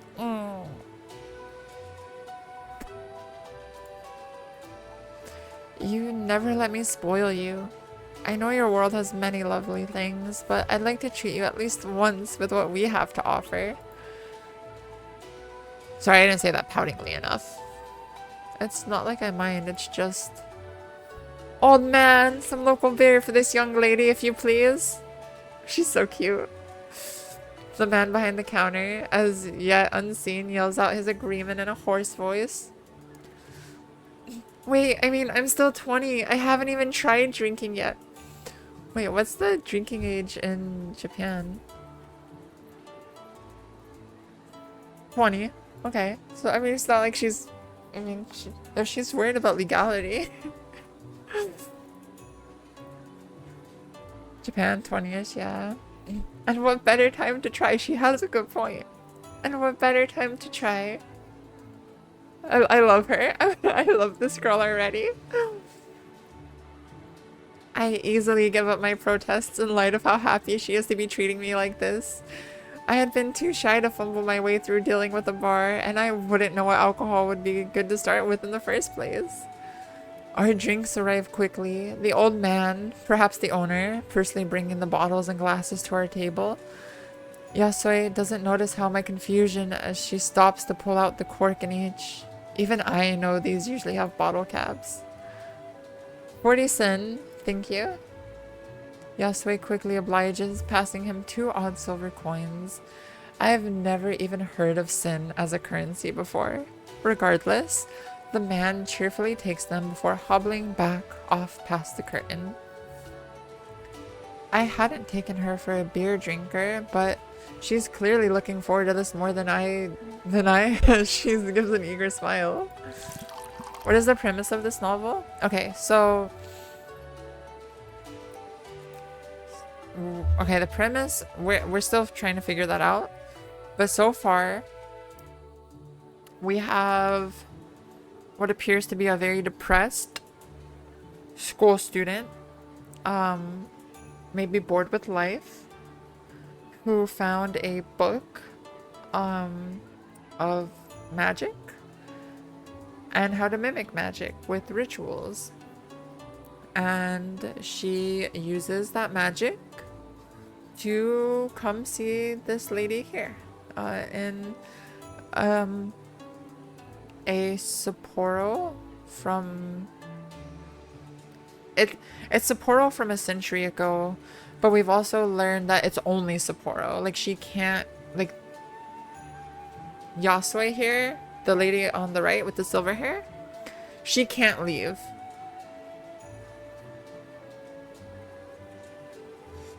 But maybe it's just you liking to see how they affected the whole world.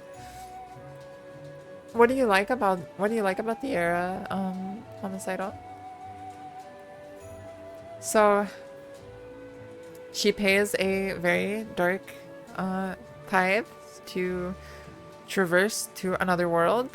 But yeah, that's so far what it's about. And I believe I do believe it's a Yuri visual novel. So let me double check on that. I think it is. I'm almost positive it is. Let me double check. So, it's probably going to be very dark themed Yuri with isekai. Very dark themed isekai Yuri is my guess. We're still figuring it out, so.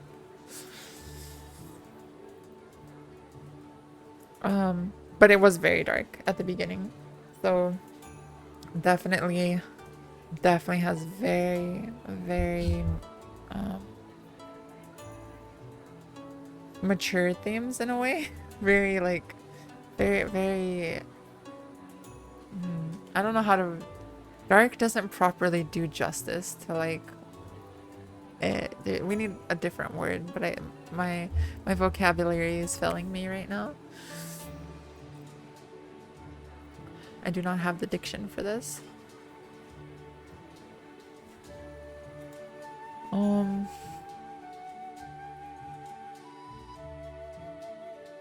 This is fascinating. I'm actually having such a blast. This is so different than our normal streams. I'm really liking the vibe, actually. I don't know about you guys, but I'm having a great time. You just think it'd be a crazy time to move from farming, mainly living for yourself and family, and rapidly moving to industrialization? Good.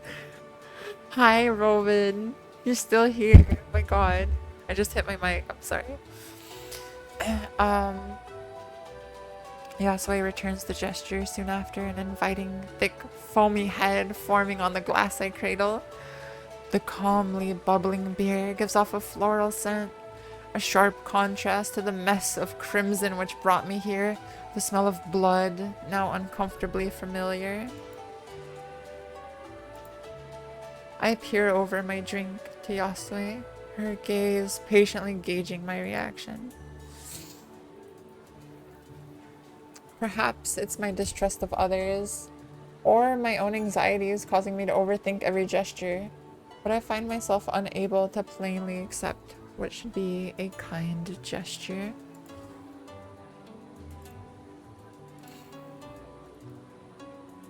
Is it really okay to treat me to all of this? I feel like I've done nothing for you, but you keep treating me so nicely. Ah!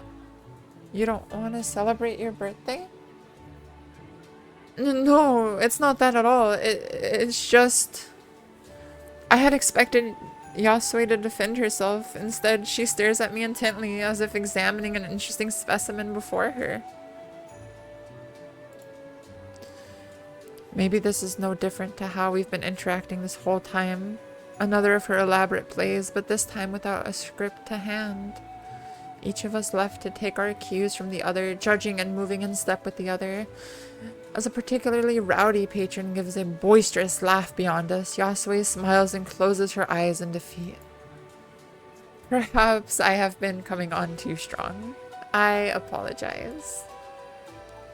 I have spent so long without new company that I am slightly terrified that I might lose you at any moment. Of course, she'd be scared. She's been sealed away for so long. Everyone here has been. I'm important enough to Yasui for her to feel that way about me, even if it's only by circumstances. Oddly nice. It's been so long that I felt needed by someone. The least I can do is appreciate her generosity. Then I'll make you a promise. I'll always keep coming here, and as often as I can. I mean that as a student as well. This world's practically a time capsule of history after all. So please, share this drink with me. Not for my birthday, but to agree on that promise. Her smile is enough of an answer, the pent-up tension in my body releasing. An odd sense of purpose sparks inside me, the first I've perhaps felt in my life. With that, we both lift our glasses to our lips and take a long sip. In the end, I only had a few sips of the bitter stuff. Thankfully, Yasui, who was only too happy to oblige in drinking both our bottles, and a couple more.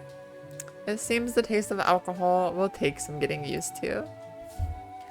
I had heard that drinking before evening is odd, let alone at noon. Yasui seems to hardly care though, her face now flushed and gestures decidedly more animated. Of all the images I had of a lady from the Meiji era, the joyful, carousing woman skipping beside me is not one of them. As she gives me a slightly uneven smile, I offer a polite bow. Thank you, Yasui. Today has been fun. Sorry for not having more. Drinking will take some building up to. If I can muster the courage to have another. I'd be delighted to join you if you do.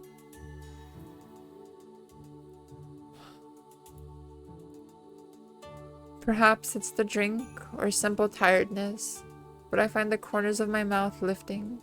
Just a little.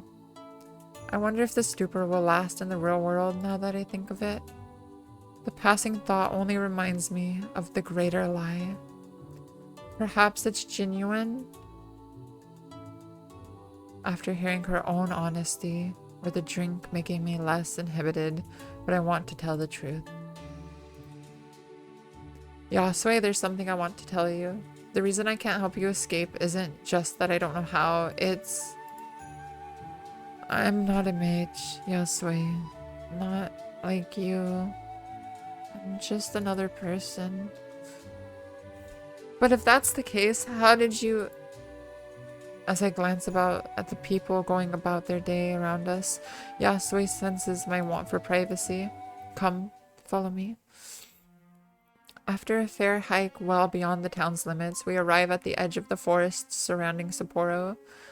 There's a peaceful serenity to this place that I've yet to find in my own world. Please, tell me what's worrying you. Whatever it is, Honoka, I accept it. The fact she cares should make me feel happy. But it stings my heart. She doesn't know. She couldn't know. Taking a long breath to steady myself, I look down in shame and pull my left sleeve upwards. Tug by tug.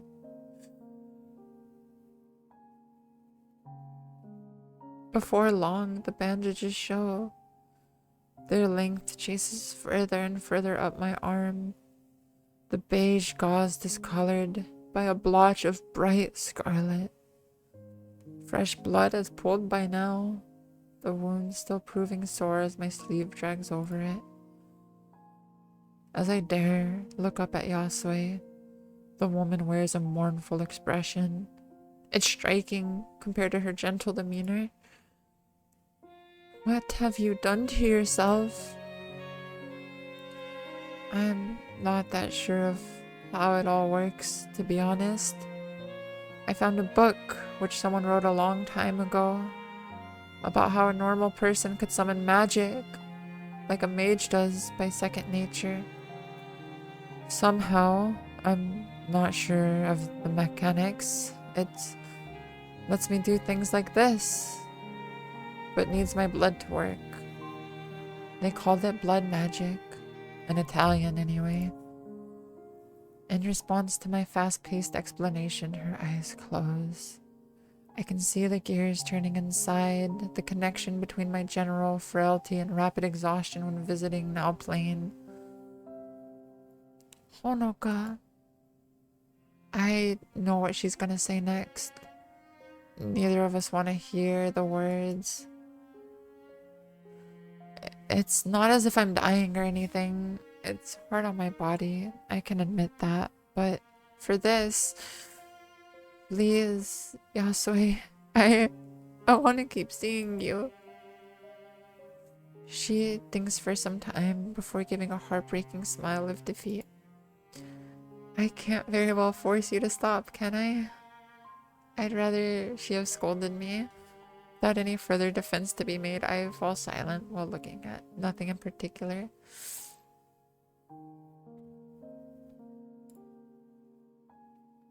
Take care of yourself, Honoka. I'm glad to have met you. You have no idea how so. But please don't do anything that would risk your life. Do you understand? I understand. I'm sorry to have worried you. As I scuff my feet on the grass in angst, I notice Yasue's shadow moving nearer. By the time I look back, my body freezes at how close she's come. Without a word, she reaches out with those long, dainty fingers and grasps the corners of my glasses, subtly evening their position on my face. With that, Yasue steps back and smiles simply.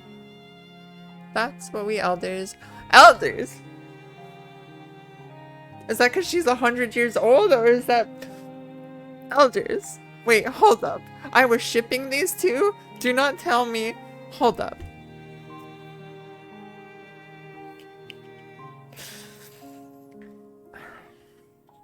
Damn. I guess I really am a geriatric chaser. All those jokes are becoming true. No, it can't be. No, I know. I know it can't be. Right? It's just because she's from 100 years in the past. I'm guessing. We don't know Yasue's actual age. Interesting. Her point made, Yasue's smile slowly wears off. The time to say goodbye draws near. When the next visit will be is difficult to say, but the fact of... I appreciate you so much, Tempo. I love having someone so, like, educated on this. I love that you're here, and I appreciate you being here. Thank you.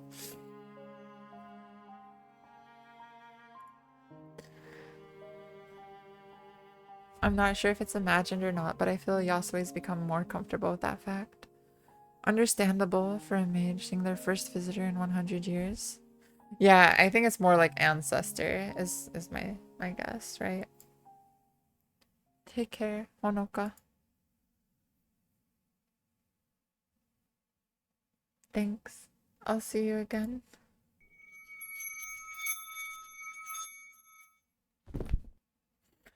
Oh, okay. Oh my god. The juxtaposition. This poor girl is going through hell. But, okay, in a way,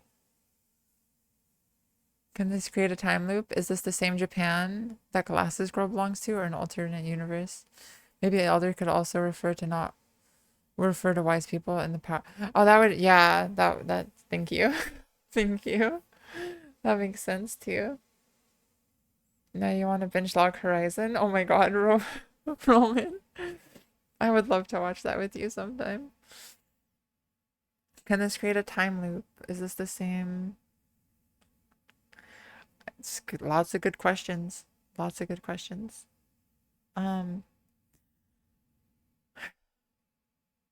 I think it's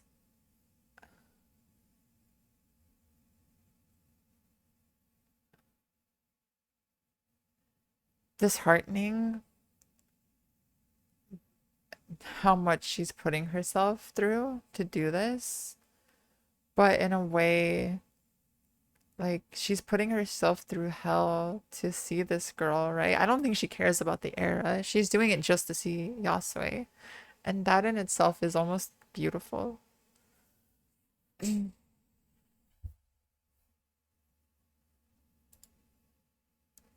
You're messing around, but I think it's very valid questions. Literally opening my eyes, I let myself stay in place as my senses slowly returned to me. The smell of musty books, chalk, and blood plays on my nose, the scent making an unpleasant concoction. Like, imagine putting it, she's frail, right? Like, this drains her so much, she's weak and frail. She's not just, like, she's putting herself through hell because she wants to see this woman.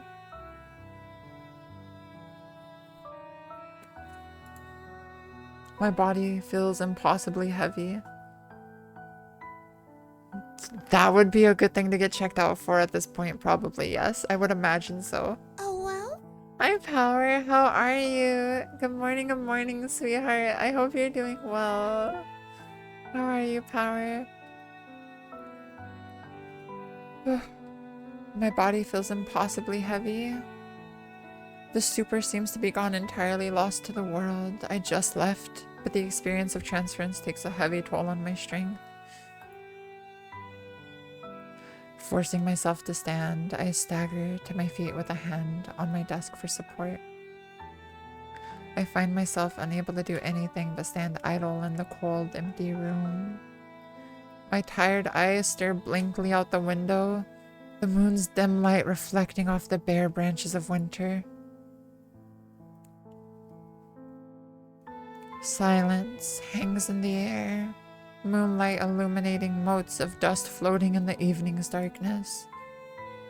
My head feels empty. No matter how hard I try to form so much as a fleeting thought, simple exhaustion, I tell myself. With little desire to do anything else, I begin the walk to the bathroom before settling in for the night. The floor still bears the scars of my work.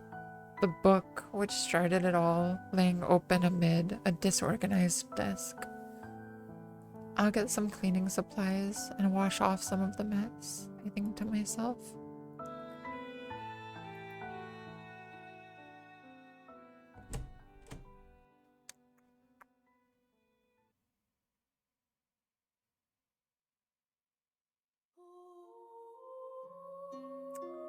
Oh, I guess that's it for the demo. Oh my god, please, I need more of this. Oh my god, I am so in love with this, guys. I need more of this. Oh, there is more. Oh my god.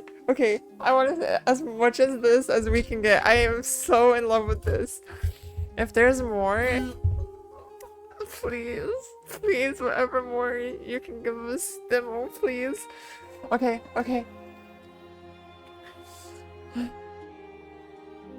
Let's see if there's more.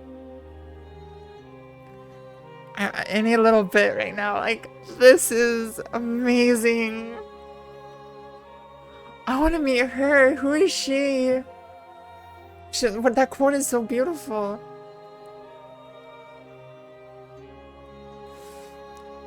These characters, just from these like quotes, like just these little simple these characters already have me so intrigued. I don't know anything about them. We've just seen them for like 2 seconds, And I have so much interest in these characters.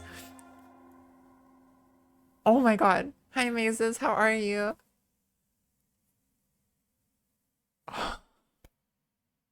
The free-spirited librarian? Oh, there is more. Oh my god. Okay. With the taste of coffee from the station lingering in my mouth, I idly watch the scenery scroll by with weary eyes. Another day begins, my daily routine now so deeply ingrained that getting to the university requires little more than muscle memory. While I may want to visit Yasoi again, practicing blood magic won't be possible until my body has some more time to recover. Until then, I have little choice but to live out another day in this world.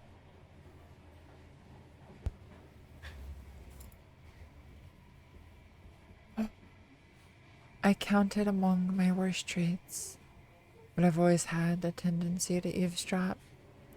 My attention drifts from one conversation between passengers to another, living vicariously through others without the bother of involvement in their lives. Others seem to be in a good mood from overhead clips of conversation. One salaryman talks to another about looking forward to the end of the week. Being a Friday after all. Schoolboys chat about their plans for the weekend and the new game they're into. My life may have stopped. Those of others have kept moving. Plucking my phone from my bag for a distraction, I begin to check various messaging apps to get across what I've missed. Do you guys ever take your phone just so you don't have to look at other people? Like, are you like ever afraid of eye contact? So you like look at your phone. Your phone's at like 2% battery, but you pull it out anyway because you're so afraid of making eye contact. You're like, please, I need you to like stay alive for that 2% so I don't have to make eye contact for the next 10 seconds. Um, and then you just keep it out even after it's dead. But then like people like they can kind of see you're looking at a dead phone, and so then you get like self-conscious of that. No?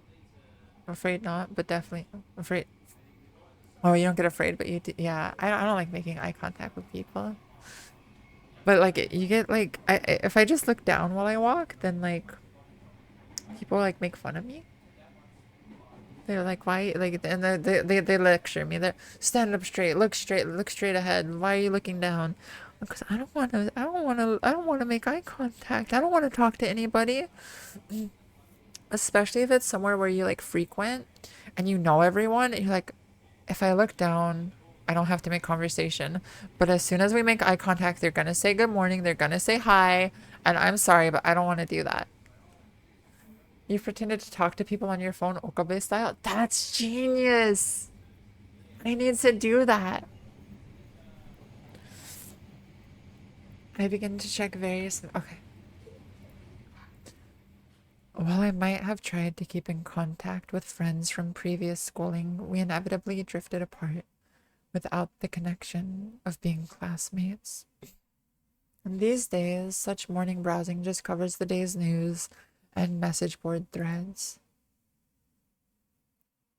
It's funny how different this is to Yasue's time. She couldn't... The screeching of the train's brakes puts an abrupt halt to my thoughts, people yelping in surprise at the unexpected shuddering. The stop is so sudden that I've fallen, if not for putting a foot out before me. Jeez, that even scared me. The momentary chaos at an end, I right myself and slip my phone back into my bag. Discontented passengers question and murmur as the train comes to a stop far from any station, soon quieting as a monotone voice from above echoes about the carriage. We apologize for the inconvenience. This train is currently stopped due to an accident on the line. The short, almost curt message only causes more consternation among the passengers. Others around me begin to quietly chat between themselves, some wondering if a train ahead of us broke down or if the bitter cold has caused line problems. Some wonder aloud if someone's died. The scandalous excitement, their whispers barely hidden. Do you guys ever wonder about that? Like, how can someone talk about someone else dying with excitement? Like, oh my god, do you think somebody died? Like, how can you talk, even like not knowing if someone, like, how could you talk? What if someone did die? And then you just, I don't know, I never understand that. I never understand how people can have that, like, excitement when they speak, you know? Like, they almost want it to be true, so they have something to gossip about, is what it sounds like and feels like sometimes. Seconds turn to minutes, the train showing no signs of moving for some time yet. The more impatient passengers pace about the aisle, though most settled into reading books or phones.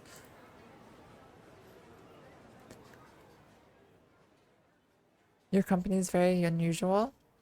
Oh, in what way? With the heat inside only growing more stifling, I look out at the snow-covered world outside with some longing. As I do, a movement catches my eye from the tracks below. Catching a glimpse of blue, I realize I've seen something I shouldn't have. A man in an engineer's orange coverall slowly makes his way along the gravel towards the front of the train, his face downcast. Dirtied gloves hold a large roll of blue tarpaulin under his right arm. I've seen that material in the news. There's only one reason it would be used here and now. Suddenly finding myself restless, I turn back towards the other passengers. All that faces me is the scene of mild discomfort as their mundane routine disrupted, ignorant to the cause. Without anything to do with the knowledge I have, I simply take out my phone and begin to scroll through the news feeds once more. And so, one more passenger discontentedly waits for their routine to resume.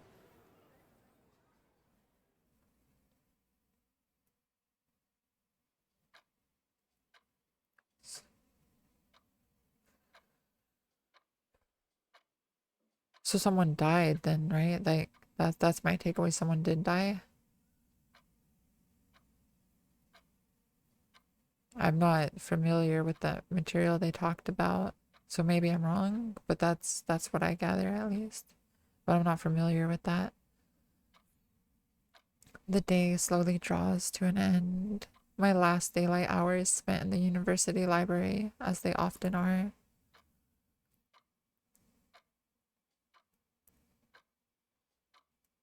The desk where the elderly librarian once sat lies empty, her shawl left draped over the chair's back as a small, perhaps unintended tribute. Ever since she retired, the school had struggled to hire another. The two of us had shared a silent agreement. I often remained in the library long past closing time, allowed to study while providing quiet company to the old lady as she worked to close up for the day. I enjoyed our quiet coexistence, free from expectations of more. Oh shit, I didn't even gather that. Rising. I didn't even gather that. That that makes so much sense though. Oh my god, that makes so much sense.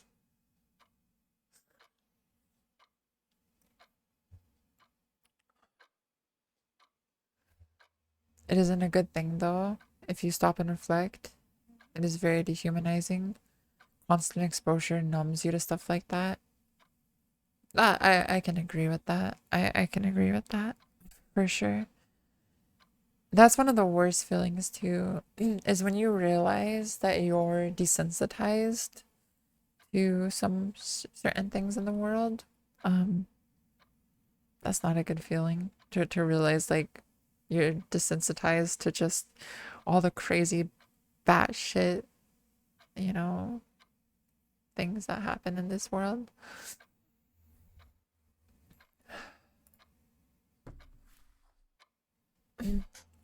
Oh, she's cute. I like this girl already just because she's cute.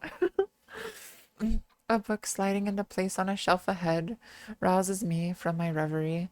The new librarian busily working away. Cute librarian. One Shino Kikuchi, according to the email which introduced the newest member of the staff. Only hired in the last month, she's a stark difference from her elder in so many ways, not the least of which being her age. If I had to guess, she'd be in her early 20s at most. At least one thing is alike between them. She, too, lets me stay well into the evenings. Perhaps the old librarian passed a note on to her. I'm thankful, in any case. I hate being an imposition, but the school provides a far better environment for studying, given the solitude and loneliness of my faraway home. Looking back down to the book before me, a mundane bit of research material for my course, the words begin to dance as I try to read. The more I try to focus on the passages, the more my thoughts skate away. The same happened with lectures throughout the day. One shudder or another in those last moments, before the train stopped, was what a human's life ending feels like. And that instant, their wanderings in this world ended. Yet I have no other to tell. The same goes for the bandages running up my arm. They serve as an ever-present reminder of how little I have in common with anyone around me. I should have said this a while ago, but thanks for the company. The unexpected voice from the shelves ahead makes my head jerk upwards. I hadn't realized how rattled I've been from the morning's experience. My heart only now returning to its normal pace now that I have a distraction. Like so many others, the woman wears a smile so easily. I can't help but muse how odd she looks for a librarian, from her athletic clothing to how every movement belies a barely suppressed energy. Thank you for letting me stay. Evidently bored of her menial work and shelving books, Shino takes my reply as an invitation to a proper conversation. Setting down the book in her hand, she comes over and spins a chair about, sitting herself sideways in a rather inelegant way.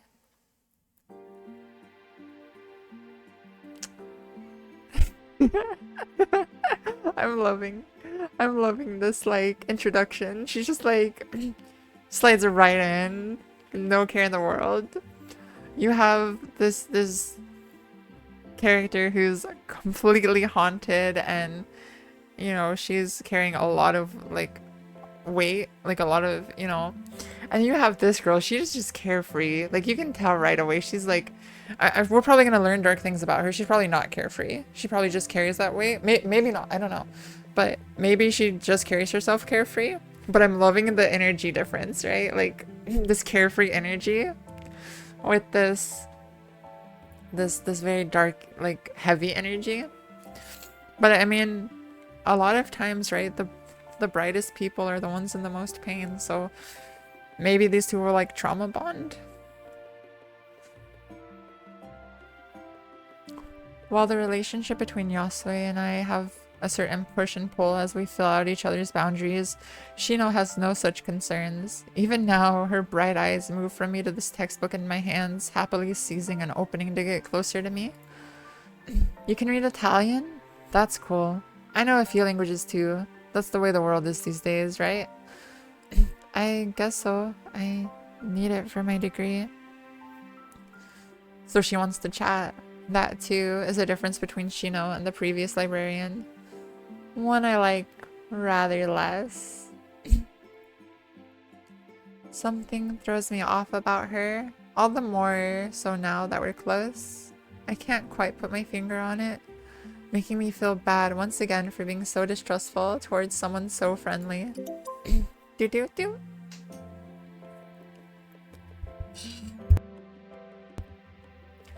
As if an answer to my want to end the conversation, a playful ping resounds from Shino's pocket. Her hand dives into her pocket, quickly retrieving her phone to examine the message. Her face lights up as she starts reading. The woman looking like a child given a new toy as she begins scrolling something or another with her full attention. I don't particularly mind. We all have our appointments and such. A minute or so later, she slowly thumbs in a reply by looking for and poking at each letter. Noticing my slightly baffled staring upon sending her message, she gives a grin. These things are pretty cool, aren't they? They might have just been for chatting before, but now it's all of cyberspace right in your pocket. The modern world's amazing. You can talk to anyone in the world so easily, or read an entire library.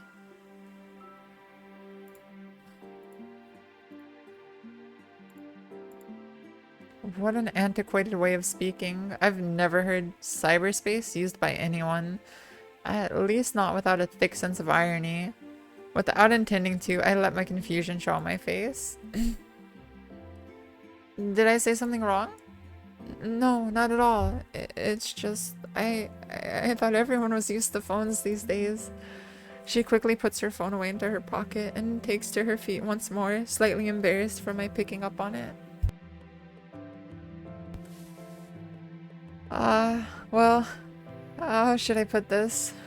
I grew up in the country, so it's only recently that I've been able to try things like this.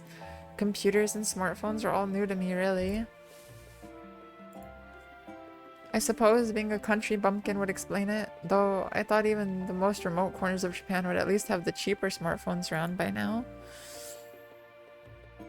If someone like Shino finds phones so exciting, maybe Yasue will too. Getting any signal for internet access is obviously a non-starter though. What made you come to the city then? Adventure, in a word. I tend to drift between jobs, taking on whatever's interesting. So this is just temporary for you too? How long are you staying? Till I get bored of this one, I guess. What an odd attitude. I vaguely heard of people who drift from job to job as their whims take them, but this is my first time meeting someone like that. I'd be lying if I said I weren't a little envious of her approach to things. Same. Honestly, like, this girl has such good energy. I love her. Her energy is so peak.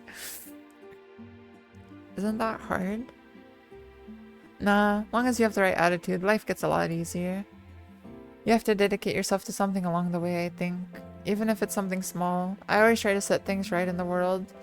If I can keep myself to thinking that what's going on at any one time isn't a big deal. Her words are said with such innocent naivety that I'm thrown off by the strange woman before me. It's not that I disbelieve that a drive to accomplish something is good, but more that it's hard to believe someone when they say so earnestly cling to it. Practically anything I've gotten myself into of late would be problematic to actually discuss with someone else, leaving me with nothing to continue the conversation. Thus, the distance between myself and others grow that little bit more. That isn't easy to say carefree library is wrong though. If there's any cause, any single thing I can believe in, it's freeing Yasue from that sealed world. She of all people doesn't deserve that fate, and I alone have the knowledge to find her. Prompted by the thought of Yasue, my mind seems begin wandering off its own accord. If Shino wants to talk, I may as well try and get something useful out of her. I was wondering, do you know anything about mages? That's quite the change in topic. One sec, chat. I gotta hydrate. Cheers! Taking big chugs because my throat is hoarse.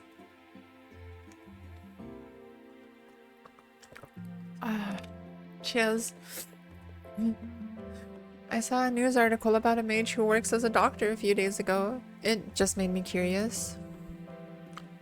That's not entirely a lie. The odd news article or documentary about mages catches my eyes these days, now that I know one. Shino shifts about, discomforted by the subject.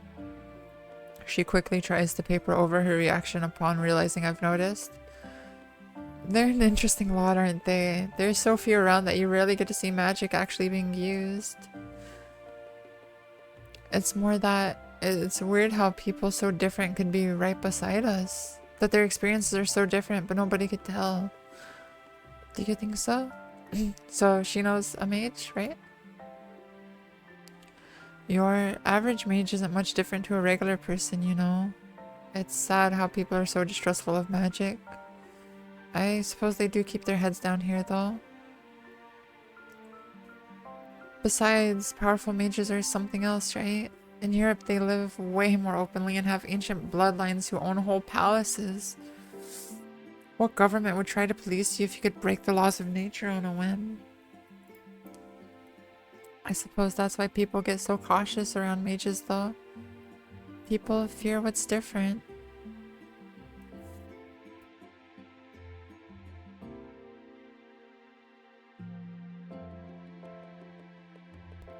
I can only imagine how powerful a mage must have been to seal away a whole portion of the world.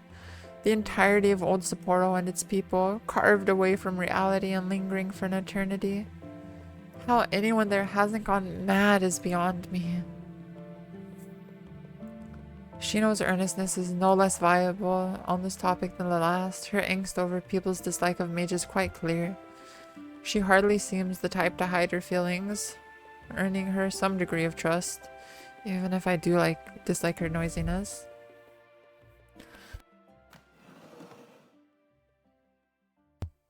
Realizing the time is getting on as the sun begins to set further, I file away Shino as a potential source of information as I get up and slide the book into my bag. Heading home? I should head back before I get too tired. Thank you again for letting me stay so long. My pleasure. Endlessly stacking books in this big building all by myself gets lonely.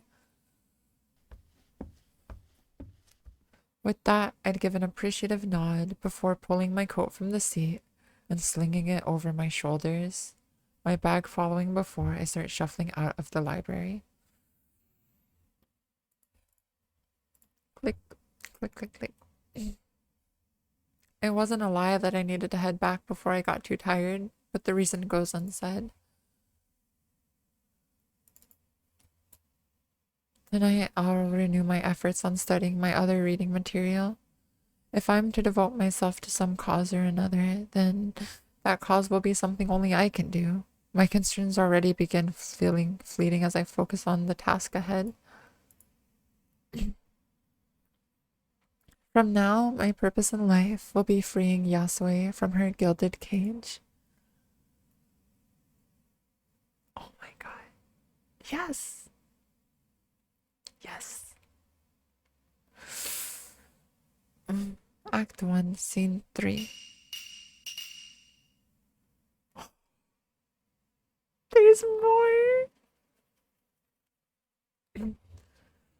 A sword and spear ring out as they clash, voices bellowing and men falling as their vibrant clothes swirls about in the violence.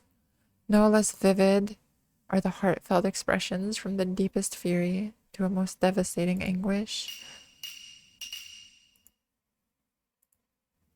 From my seat in the audience, I watch on silently with rapid fascination. Shushingura, a tale of 47 Ronin and their quest to avenge their master, caught between loyalty to their late lord and duty to the shogunate.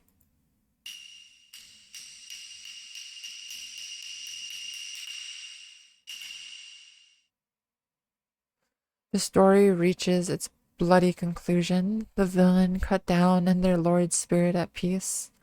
For going against the shogun, however, all will sacrifice themselves for their deeds.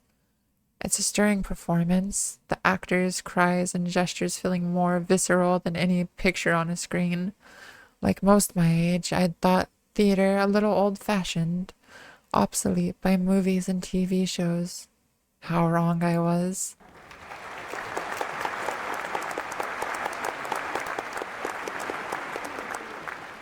That's loud. The crowd's applause, joined by my own, echoes about as the heavy curtain draws across the stage, another fine work coming to an end. The play is apparently frequently performed here, being very popular in its time, a favorite of Yasue. It's no wonder either. This is a heartfelt tale of honor in an era in search of a cause. In the tumultuous upheaval of a feudal society becoming a modern imperial power, it's inevitable that many would remember a simpler, somewhat fictional past.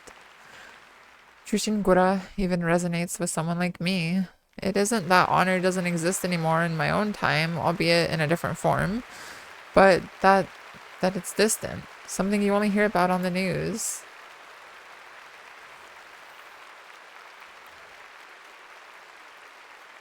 The curtain soon withdraws once more, slowly revealing the performers and their director.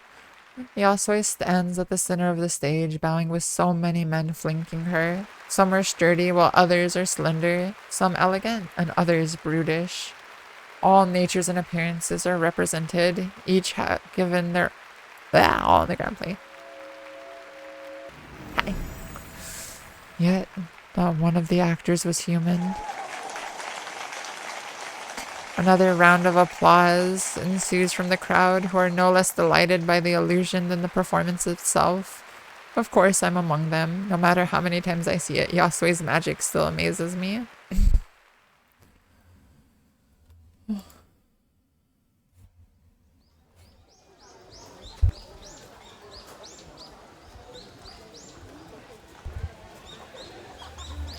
With little to occupy myself with following the play, with little desire to intrude in the lives of others, I quietly wait for Yasui outside the large venue, a task made easier by the pleasant springtime. Life goes by slowly here. That contrast is one of the most jarring things about the two worlds. Even the most patient modern people have a sense of urgency about them. They're always thinking of things they need to do, people to meet, and news to read. One sec, chat room. I need to do something. No, Ami. You let me see your paw. Sorry, child. Sorry. I need to see my child's paw. Ami, what's going on with your paws? What's this?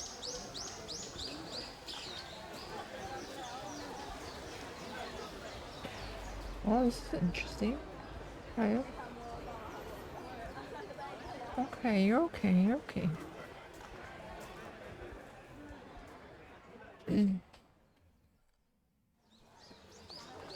Okay, sorry, she's fine. I just had to check on her. Yeah, my child's name is Ami. Life goes by slowly here. That contrast is one of the most jarring things about the two worlds. Even the most patient modern people have a sense of urgency about them. They're always thinking of things they need to do, people to meet, and news to read. Here the old man, urging his horse on, simply pines for a meal and a bath once his day's week is over.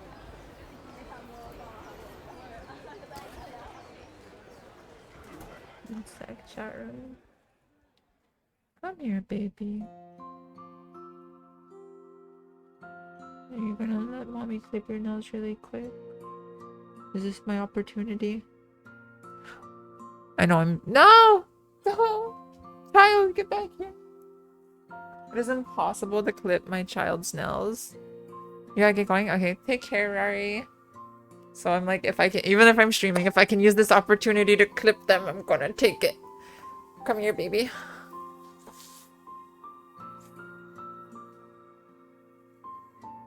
Come on. Good girl. Oh, this one's very long. We need to clip this. It's okay, baby. It's okay, it's okay.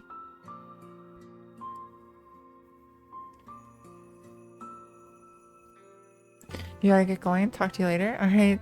Take care, Rari. Okay. There we go. We'll just get that one for now. I'll let you rest. I'll let you rest before we get any more.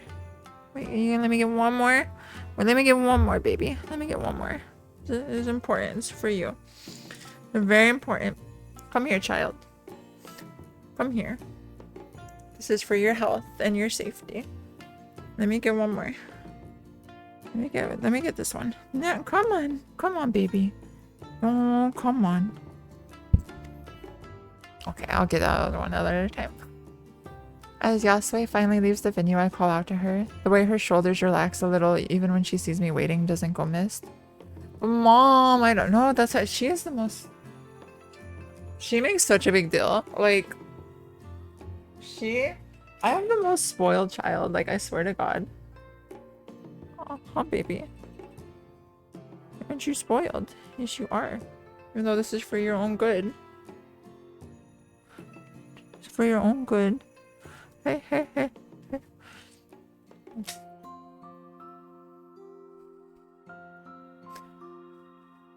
I call out. Okay. I trust you enjoyed the show? Oh, of course. I don't get to see kabuki much, and definitely nothing like that.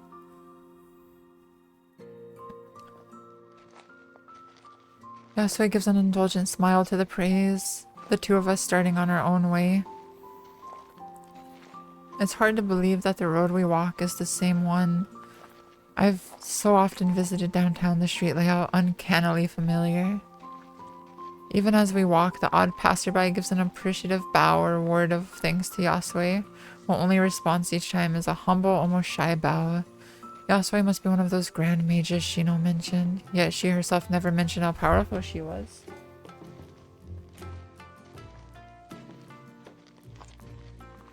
Far from finding herself flustered by those around us, she instead turns to me for conversation. Are you sure this is... I know this is a long demo, but, like, I'm about it. See, I was thinking, I was hopeful that this might be the case, because, I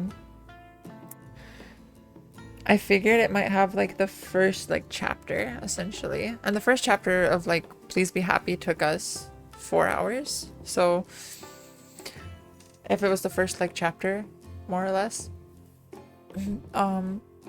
then, you know, yeah. I did have one question about the modern world. Is kabuki still enjoyed? Do you know if my venue is still there? Demos for VNs be long, I guess. Right? No, yeah, this has been a long demo, but I am all about it. Like, I want as much of this as I can get. I want as much of this as I can get while I can get it.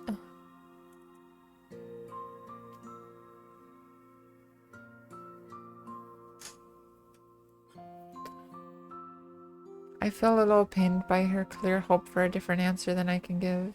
In a world of movies, phones, and streaming, theater is largely relegated to the more culturally refined.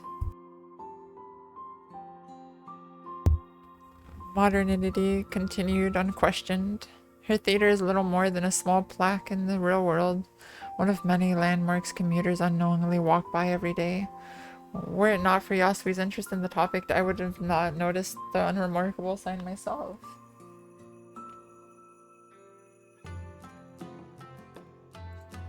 Said plaque never mentioned Yasue though. Odd for someone who seems to have practically created the venue's reputation. People have a lot of entertainment available to them these days, so it's usually the older generation who still attends. Theater still has a good audience on the mainland though. Not so much around Sapporo, but amateur kabuki is still performed here every so often. I try to put a positive spin on it as I can, but the slight clouding to her expression is enough to see I failed. It's difficult to communicate just how much she's missed in over 100 years, much of it harrowing and depressing. Trying to move the topic to a more palatable ground, I speak first. With all your magic, what drew you to use it for kabuki? Mages are often a little eccentric. Our nature tends towards that which normal society doesn't understand. That isolation changing us. When I saw how delighted people were with what I conjured, I decided then and there that I had to keep doing this for a living.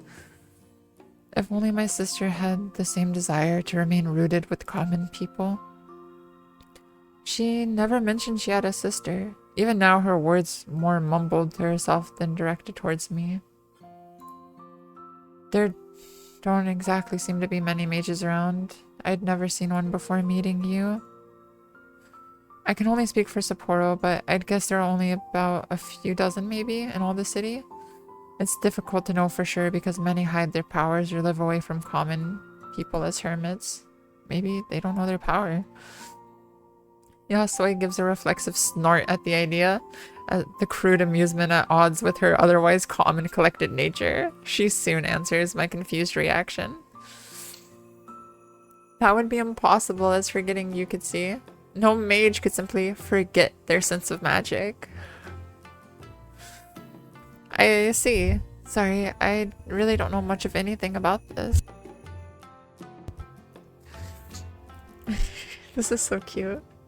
You say that, but you seem to leave this sealed world quite easily. I think to myself about how communicative such thing, ending up with another clumsy analogy, just as Yasui had used.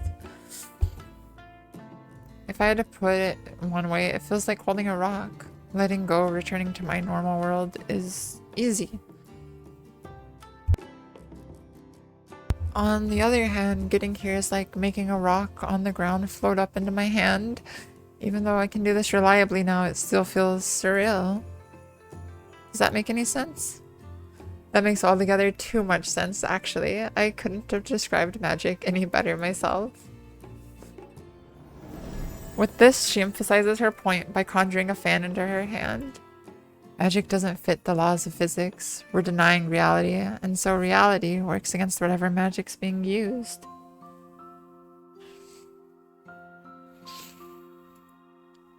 Therefore, maintaining anything magical takes active effort. To use your words, to keep a rock in the air, you have to hold on to it. Simply let your hand loose and... With this, her fan dematerializes in a moment. It drops to the ground. Perhaps you're not as ignorant to our ways as you think. I still need time to learn more about all of this. Sorry if you don't like me questioning you all the time. On the contrary, I actually rather like that sense of curiosity you have. Have you tried asking your friends about them? I don't have friends to ask. I'm not really the type. You seemed rather approachable to me.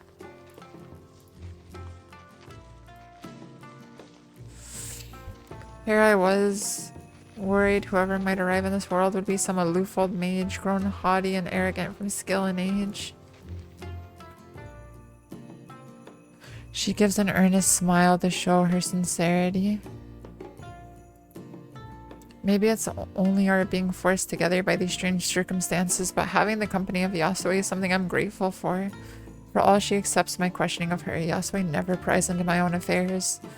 Besides, anyone would seem approachable to her. So many walk up to Yasui in the street, and the powerful mage thinking nothing of speaking to them as equals. It would be so easy to become aloof and arrogant with that kind of power.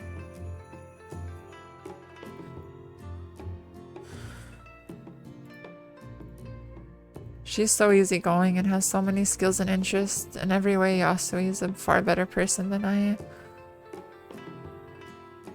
How unfair it is that someone like her instead of me would be so cruelly sealed away.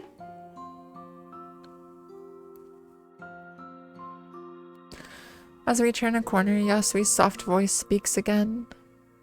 I did have one more question, actually. Where did you get the idea that I was powerful? You have nobody to compare me with, right? The new librarian at my university wanted to chat with me, so I asked about magic. I thought I should know more about something I'm using. Oh, you're in a university. That's wonderful. May I ask what you're studying? I'm a little taken aback by Yasui's excitement before remembering the context. University must have been rare to get back into her time, let alone for a woman. Humanities, literature, mainly. Well, now how useful that you found yourself in the past. Western literature. And Swa! Hi, Swa! How are you? Oh my god, I'm so happy to see you. I miss you. How have you been? How have you been, sweetheart? Oh my god, I'm so happy to see you. Oh my god. Hi. How you were streaming something early, something very what was it? The Singularity, was it called? I saw you streaming something. It looked really cool. I hope you had a good stream, Signalis. Oh my god, I miss you so much. Oh, it's so good to see you. Eh, we're playing this very dark Yuri visual novel. Oh, yeah. Welcome in.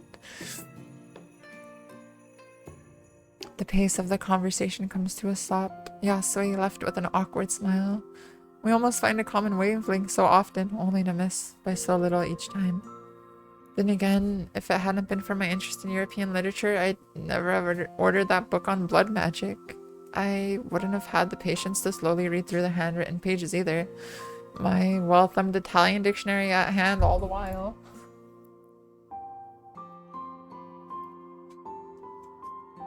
What would I put as my bibliography, even if I could use something I found here? A friend told me?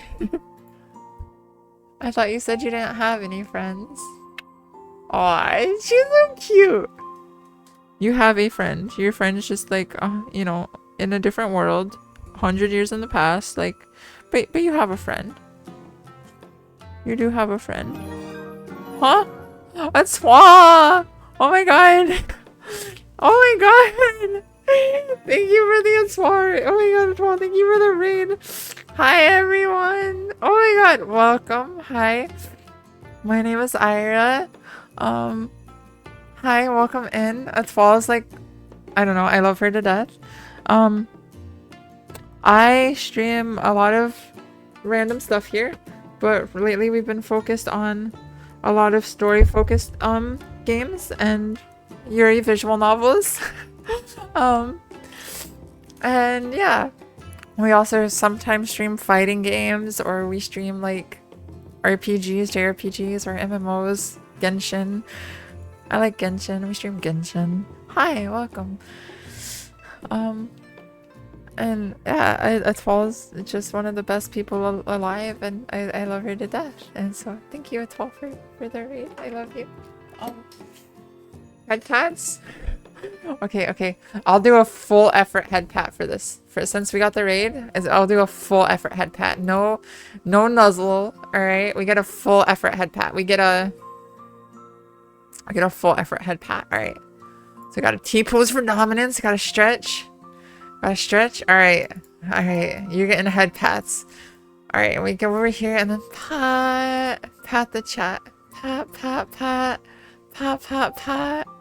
There we go. You get your nice head pats. Alright. But yeah, right now we are streaming this very dark game right now, just as a warning to anyone who is sensitive to that. Right now we're not at a particularly dark part, but there have been some very, very dark, darker themed, darker toned things that have happened. So just a warning to anyone. Normally we have much happier content, much more lively and bright content. But today I really was interested in this and wanted to stream this. It's also very gay. At least I don't know if we're gonna get to the gay parts because it's just a demo.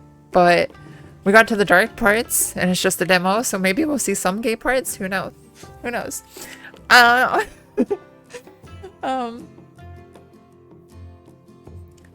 You'll never get used to that. You're working on a new VR chat world? Oh, I can't wait to see it. Oh my god. When is the new VR chat world come out? Oh my god, let's go. New VR chat world. Let's freaking go. When is that? Oh my god. Oh, I'm sorry. I'm so happy right now, guys. I'm so happy. Look. This This is such a beautiful stream, guys. This this visual novel is just, it's hitting really hard, and it's beautiful, and I'm loving it. And then we get rated by a twal, and a twal, like I love this girl so much, and today is crazy. So I'm just sorry. I'm just freaking out a little bit.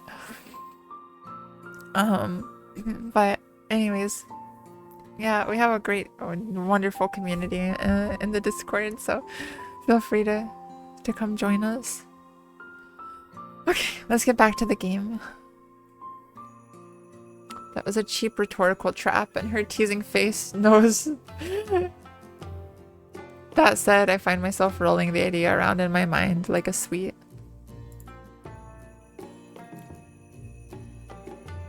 The thought suddenly comes to mind that I brought something along, thanks to chatting with Shino days later.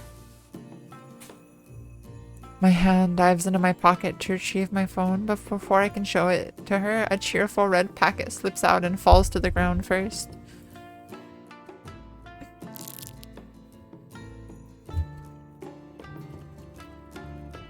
So guys, go follow a twal. You have no idea how precious this wonderful bean is.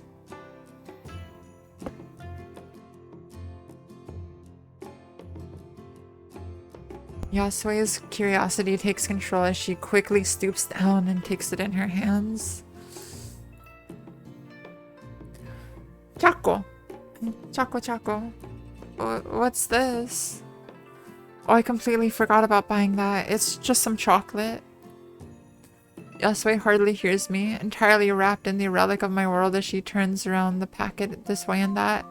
She probably is unable to read the English text and unused to the modern packaging to begin with.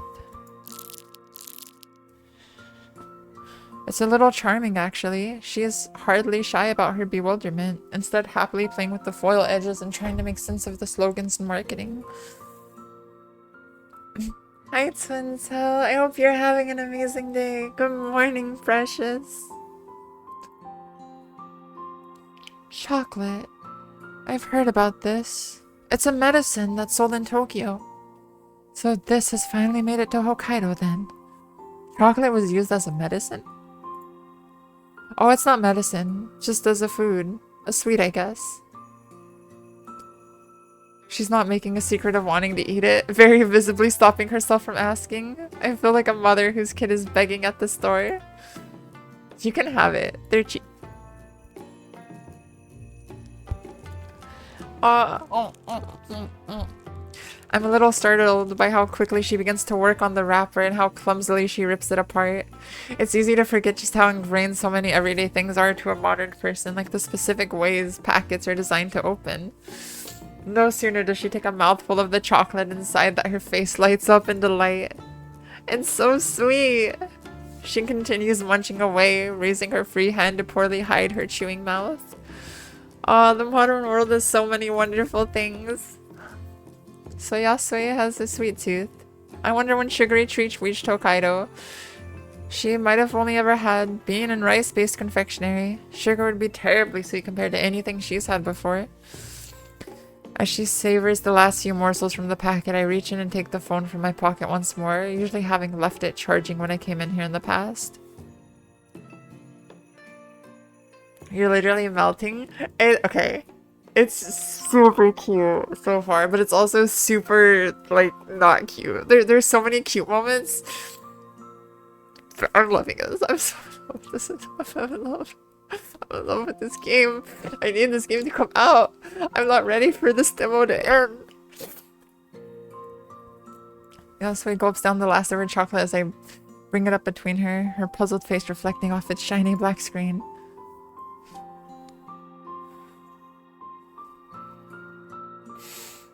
She jerks back a little in surprise as the screen lights up. Eager to see what she makes of it, I unlock the phone and hand it over to her.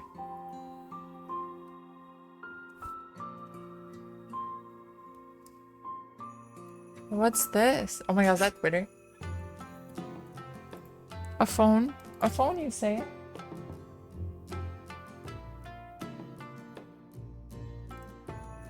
Here, you can tap on the screen to do things. I give a couple of taps here and there to show opening an app and such before Yasui gives it a try for herself. I don't think she quite understands it all, but her face lights up and she slowly gets the hang of it. As Yasui fiddles about, she manages to discover moving things by dragging left and right and opening controls by tapping completely by herself. I'm surprised she worked it out so quickly, but I suppose she's still just human. It's not like I understand how a phone really works, I just use it. Well, what's this? As she lowers the phone for me to see, it appears Yasui's managed to open the camera app. The viewfinder currently pointed down at our feet. Mobile phones are also cameras these days. You can take photos by pressing this button. Don't show her Twitter? Yeah, let's not show her Twitter. Let's just show her the cameras and stuff. Hey, Bellic! Good morning. How are you, sweetheart? Good morning, good morning, good morning, good morning. Top of the morning to you. The idea seems to have stumped down an already perplexed Yasui.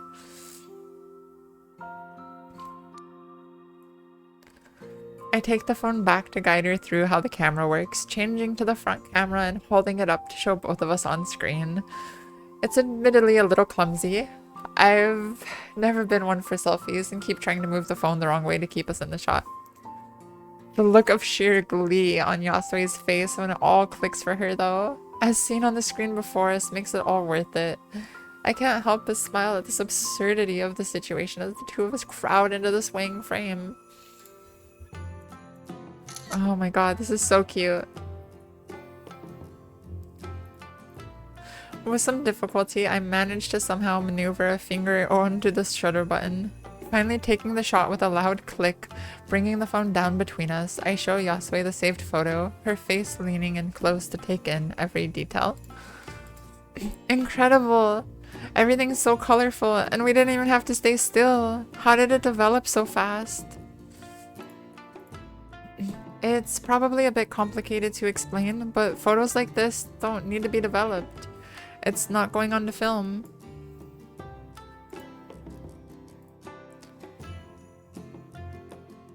I'm so used to the digital era that the days of film cameras slipped my mind. As I replace the phone in my pocket, Yasui writes herself, but the excited energy from her new discovery still remains. I have to remind myself yet again that this woman's actually the older of us. Thank you, Honoka. For the first time in so long, I feel like I have some connection to the real world of the... Which era is it now? After the Meiji era, it went Taisho, Showa, Heisei, and now Reiwa. Oh, Reiwa sounds very pretty. I like Reiwa. That sounds like a pretty one.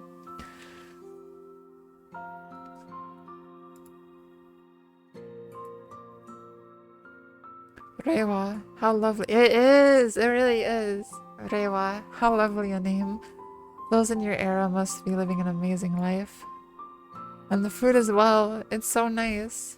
I hold my tongue, but it's also ordinary to me that I hardly notice such things day to day. To Yasui, though, this might as well be another world entirely. Her childlike joy is quite charming. It feels nice to have helped her, however accidental it might have been.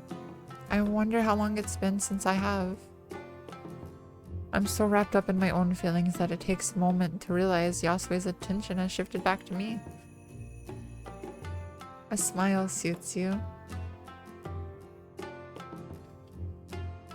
In a moment, my face collapses. It's not that I hate her well-meaning compliment, but somehow it doesn't feel right to smile.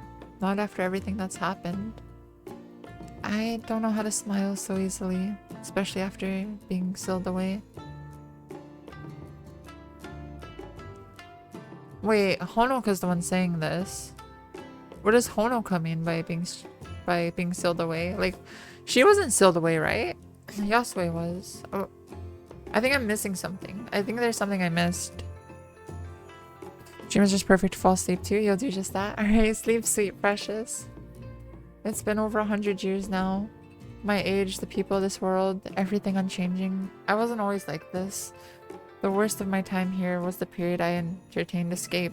That every moment I failed to find a way was a moment in the company of loved ones I lost. Aww.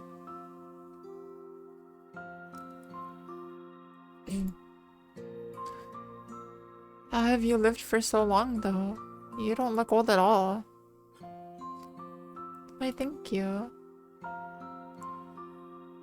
Mages, powerful ones anyway, can tap a little of their magic to slow their aging. It's not unusual for some to live perhaps triple a normal lifespan or even more. I could have taken the easy way out and not done so, but I couldn't let myself die here. Not in the prison she set me to wander. My revenge on her would have been my final play, if only she still lived. For the first time, I catch a glimpse of something darker in her. Without thinking, I take a step back, my chest tightening at the change from her otherwise gentle nature. Oh god. What was that?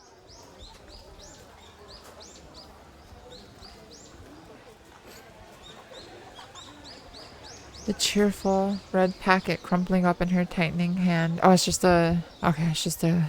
the candy wrapper. I thought there was, like, blood. And I was like, oh god. The cheerful red packet crumpling up in her tightening hand reminds me of the here and now. Yasui forcing the thoughts from her mind given my presence. It's only natural to hate anyone who did such a thing to her, but I didn't know she had such anger bottled up. That isn't your concern, though. Let's talk of that matter. I see much has changed in your world, if not mine. Hands are common now, for one.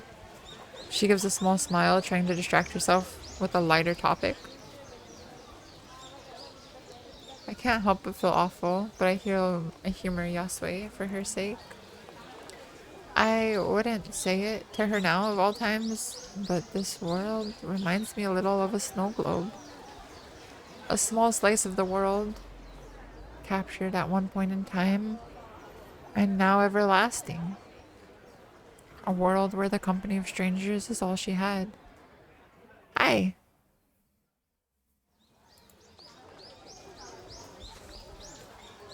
Don't worry, kimono and yukata are still worn, especially for festivals and events. I wore one to the last fireworks, actually. I'd like to see that. You'd look pretty in one. Every so often, she oversteps into undeserving compliments. I get that she wants to put me at ease, though. One of my earliest memories as a child. Oh, thank you. Welcome, welcome. Thank you for the follow. Arigato. Arigato. One of my earliest memories as a child is of standing around in my yukata, all ready to go, but the festival being cancelled. To cheer me up, my parents took me to see fireflies instead. Fireflies are beautiful. I would kill to see fireflies. Like, fireflies are some of the most magical creatures to me. When I saw them, I thought they were better than any fireworks. They almost looked magical as a child, floating about in the night's darkness.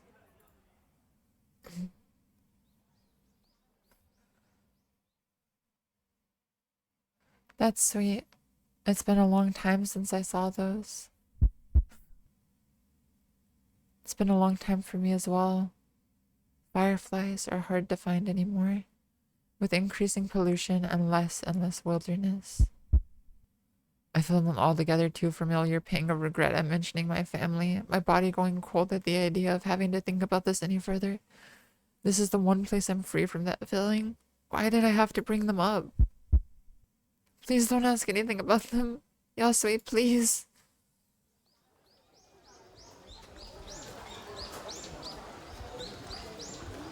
Soon that wish becomes altogether too true. The silence makes it clear Yasui has been taken off guard, acutely aware of the topic to avoid. As I feel pain from clutching my arm, I decide to use the one excuse to leave that I told myself I wouldn't. I should be going. I'm feeling tired. That's fine, Honoka. Take care of yourself. For what it's worth, I'm glad you count me as a friend. Everyone needs some, even if you might not believe it. That was why I took up theater after all. Thanks. I'll see you later.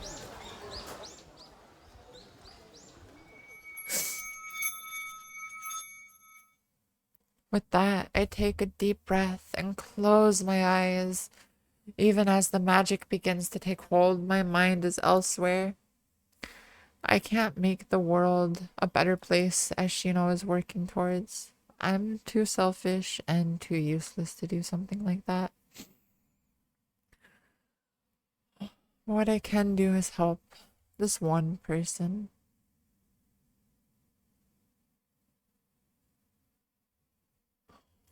Fuck. Oh my god. Oh my god, chat room. Chat room. Oh my god. I am in love with this. I need more of this. Oh my god. Oh, there's a survey to fill out. I'll do that off stream later. Oh my god. This. I'm so this is beautiful. This is beyond beautiful. Like I am so glad that we played this today. Um I didn't expect to get this much out of a demo. Like this definitely caught my interest. This is I can already tell that this is probably going to be my favorite visual novel ever. Like I can tell that this is going to just be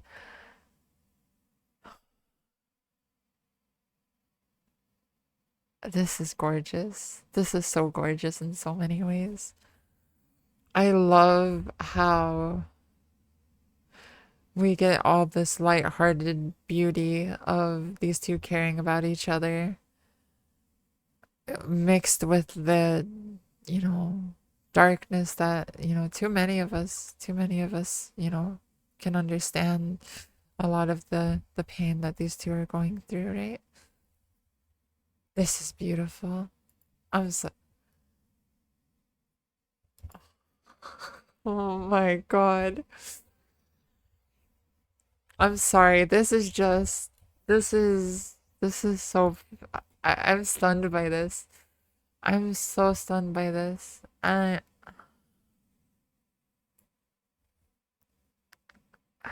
What do we even do after that? Like, criminy. Alright. Alright. Well,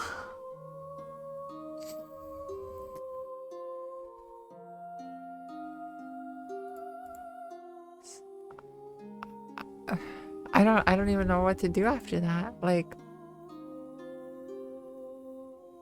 this is this is gorgeous though. I need some kind of information on this. Like, I need like it doesn't even have like a release date. It could be released like 2 years from now for all I know. This is gonna be a very I feel like it's gonna be a long wait. I feel like we're gonna have a long wait for this, but it's gonna be worth it.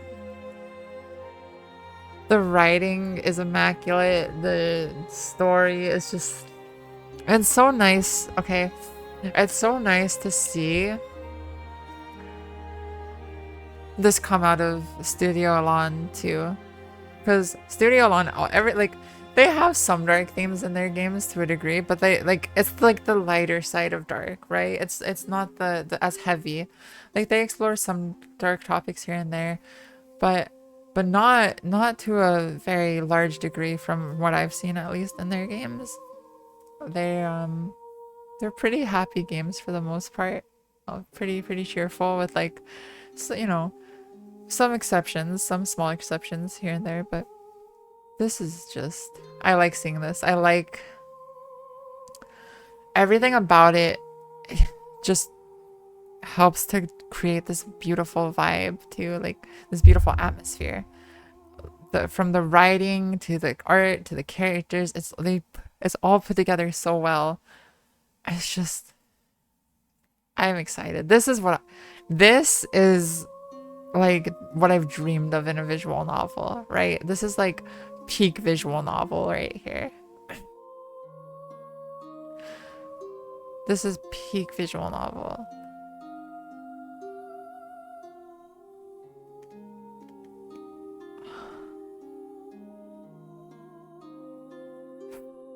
Okay, all right. Well, that's a Tithe in Blood. That's probably all we're gonna see of that for a while. But I promise you, as soon as there's more, you can believe that is the first thing we will be doing. Oh my god. Um, but hi. So, I don't know. What did you guys think of it? What do you guys think of it? Do you guys want more of it? Like, I definitely want to stream more of it when it comes out. Whenever it comes out, I desperately want to stream more of this. Did you guys like it? What do you guys think? I love just like seeing this character who's so like she's kind of like dead inside a little bit. You can tell she's very depressed. And she gets brought to life, right, by Yasue. And then okay, and we see Yasue described as this bright individual with this bright personality and everything, but we see the darkness kind of in her too. And it has me so curious about the librarian, because the librarian was also very cheerful and very bright.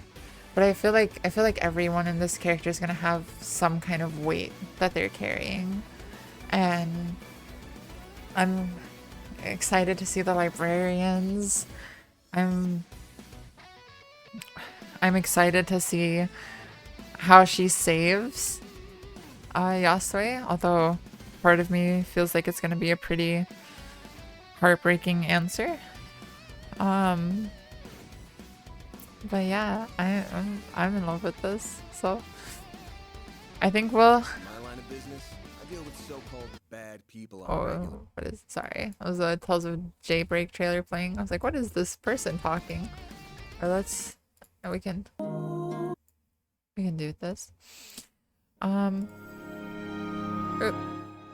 So that's all for a Tithe in Blood. We still have a little bit of time to use for the stream. So I think we'll take the tonal shift and switch to a very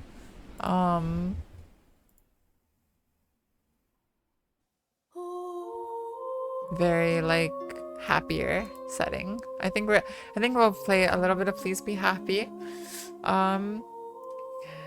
You know, maybe get a little happiness back in us, a little although I'm ecstatic. Because I'm just with excitement.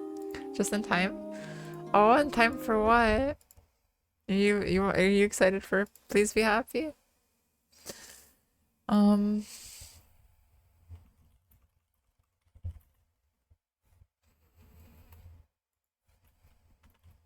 Exhausting. Roman. Why do I believe you're just excited to be here? I think you're just happy to be here. Okay, so we're gonna go Please Be Happy now. Kind of go back, you know, to our cozy, soft, cuddling in blankets and everything.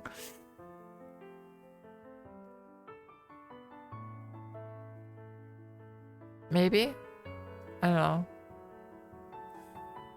I have like an hour. I don't know if an hour is not really enough time. Like, okay, if we start Please Be Happy right now, we're gonna just, right as we're getting into it, we're gonna have to end, I feel like. 'Cause it takes like an hour to like really like get into it, right? Maybe we should do something else.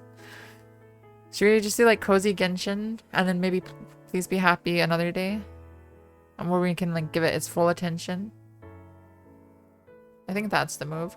Cozy Genshin. Cozy Genshin for the last hour.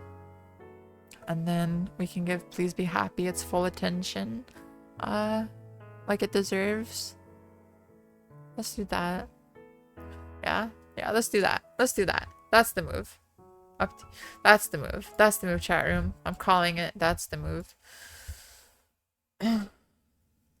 Chat room, you're never gonna believe what happened to me on Genshin today. You're not going to believe what happened to me.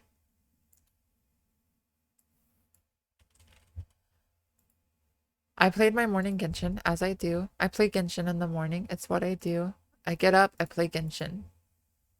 That's my routine, okay? Wake up, play Genshin. That's the routine. So I did that as one does. And I decided to pull for Mualani off stream because I'm not the brightest in the bunch and I was impatient and I wanted Mualani. So I pulled for Mualani. As one does. Did I get Mualani, chat? I got a 5-star. Did I lose my 5th 50-50 in a row? Yes, I did. Chat room. I have lost every fucking 50-50. Sorry for swearing. I don't like swearing. Sorry. But I lost my freaking 50th.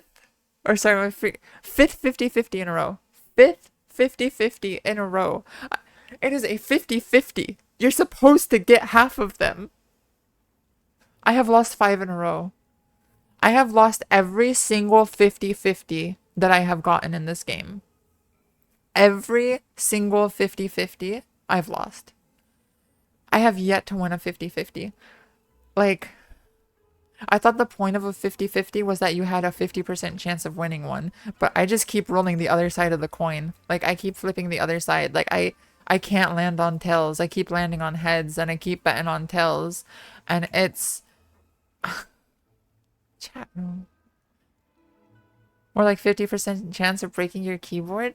Like, you hear 50-50. And then what's crazy, here's what's crazy. You hear 50-50. You think, okay, I have a 50% chance of getting this, right? But there's actually a higher chance to get the limited character. There's a higher chance to get the banner character. If you look at everyone's polls, it actually turns out that about 52% of people get the banner character. So even though it says 50% chance on every single banner, more people have gotten the limited character than the standard character on their 50-50. Technically a bit higher than a 50-50. And I still lose it every time. I've still lost every single one. So I got another Tainari. And now, yeah. I've lost another Tainari. Or I got another Tainari. And now we have Dea twice or 3 times on my North American account. And on my European account, I have C1 Dea. And I have C3 Tainari. C3 Tainari. Or it might be C2. But that still means 3 Tainaris, right? Let me see. C2. So, C, that means I've had 3 Tainaris. I've gotten 3 Tainaris and 2 Deas. Toxic RNG is toxic? Yeah, toxic RNG is toxic. So, what the heck? Okay, but there's a bright side to this, right? I wasn't even... Was I upset when I lost the 50-50? No. I wasn't upset. Why wasn't I upset? Because this 5.0, 5.x is going to be 2 stacked. First of all, I was rolling for Mualani when Kazuha's being rerun. And then we have Raiden being rerun next banner, which I'm probably gonna pass on. But then right now leaks are showing us that we have Nahida being rerun in 5.1. So 5.1 is gonna be Nahida and Nahida, well, I don't know, 5.1 I kind of sleep on. Although I do want Nahida, I'll probably pass on her. There's another Archon, I think there's another Archon being in 5.1, maybe not. But then 5.2 we have the Pyro Archon. So I have a guaranteed for the Pyro Archon if I don't roll on Dendro Boy, if I stop rolling on Mualani, don't roll on Nahida, don't roll on Kazuha, I have a guaranteed for the Pyro Archon. And then I'm guessing after the Pyro Archon we're gonna get Silali, and I really want Silali. So I'm gonna need all the primos I can get. So at least I have a guarantee now. I have a guarantee to save for the Pyro Archon and Silali, one of them. And we're gonna take that. And we're gonna take losing the 50-50 for our 5th time in a row. We're gonna take that as a win. We're not gonna be sad that we lost the 50-50. We're gonna be like, yes, this is a good thing that I lost the 50-50, because now I have a guaranteed Mavrika. We won the other 50-50. What's the other 50-50?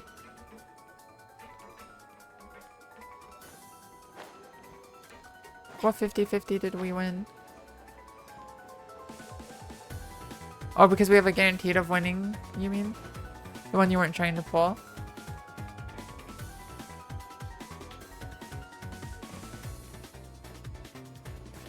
Wait, I'm so confused. I haven't won a single 50-50. We haven't won a single 50-50. I'm confused. I have confusion.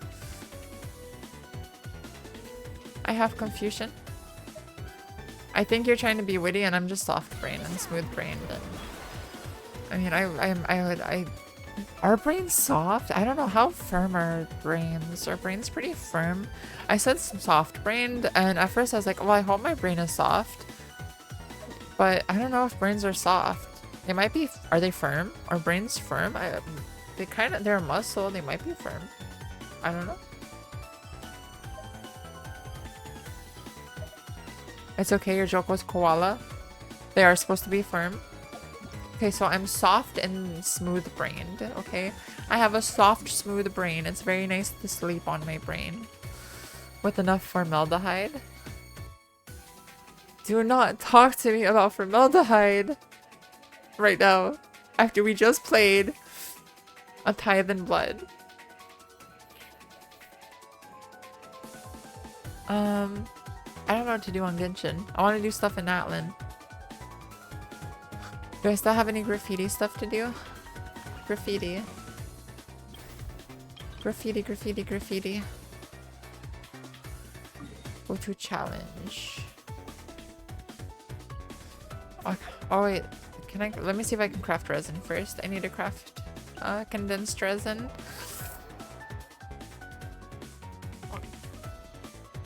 How many condensed resin can I craft?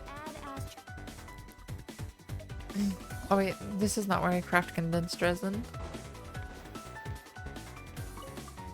Does formaldehyde really make things firm? Oh wait, we got 2 condensed. Woo-wee! Wowie, let's go get some Emily artifacts. I'm finally building my Emily. I have a pretty decent crit damage on her now. With like 203%. But her crit rate is tragic. I need a new weapon for her. Her crit rate is so tragic. 203% crit damage, but 8% crit rate. Like, this is tragic. Pretty sure the point is to preserve. I think the point is to preserve, but I don't know if it makes it firm in the process. I need crit rate so bad. If I had just one artifact with a good crit rate on it, that would be enough. There are diseases for soft brain, but it's more described spongy. Really? There's a disease that makes your brain as spongy? What turns your brain spongy? That kind of sounds terrifying.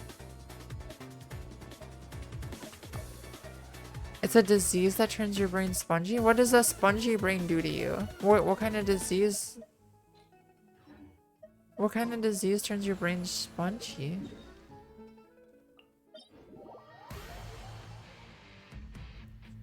I'm so intrigued by this.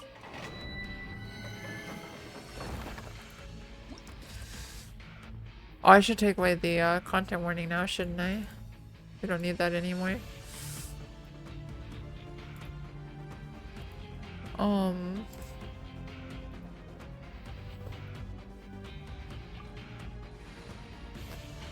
You rapidly die, but you wouldn't worry too much about it. It's typically rare and health departments get on it fast if there are outbreaks. Okay. You die. You rapidly die. Okay, that's... But no, don't worry about it. You rapidly die, but don't worry about it.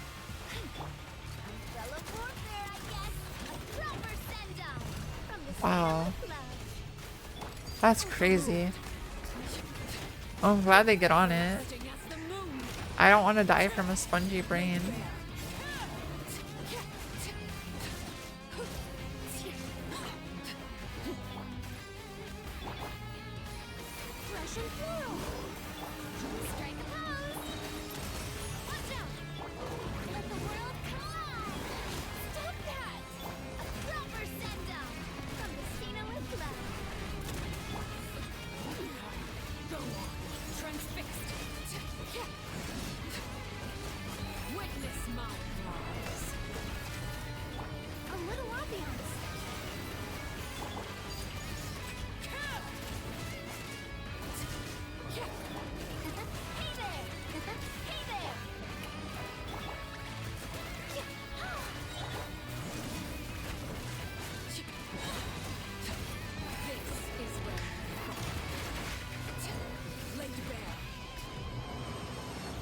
You'd rather die from being smooth-brained?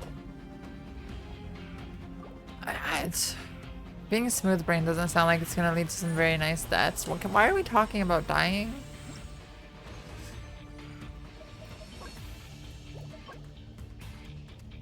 Y'all need Jesus.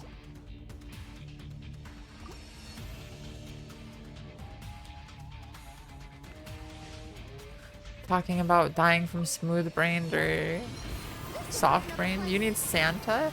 What do you need from Santa? What can Santa give you?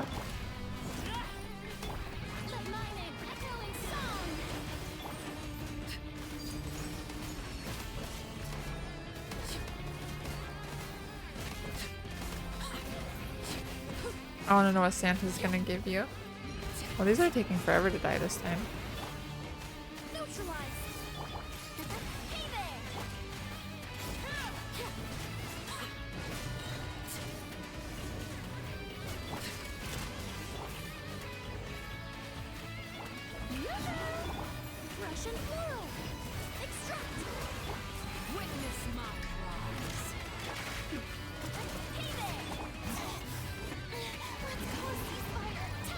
Your childhood? Okay, that's fair.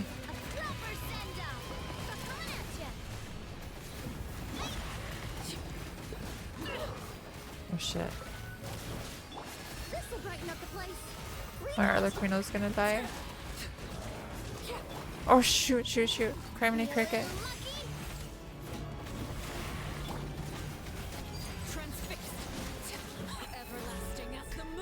86 HP, oh my god. It's crazy. We survived with 86 HP.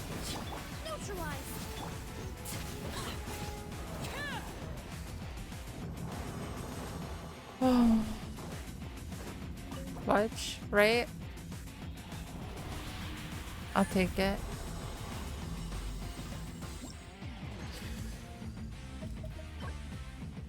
God damn it.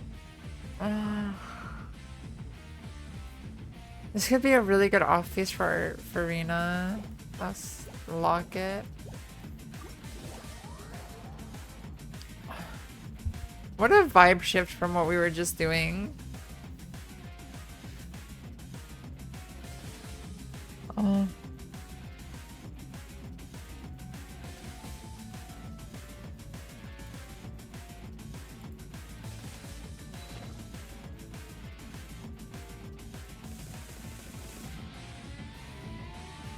Hi Jer, how are you? Good morning, good morning, good morning. Good morning, good morning, good morning, good morning. How are you? How are you? How are you?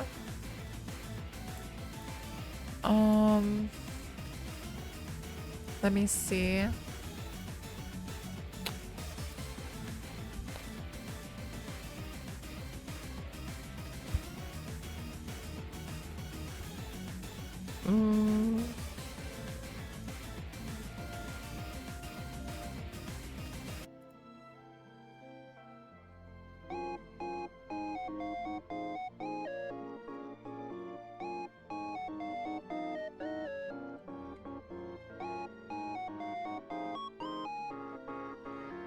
Feel like crap?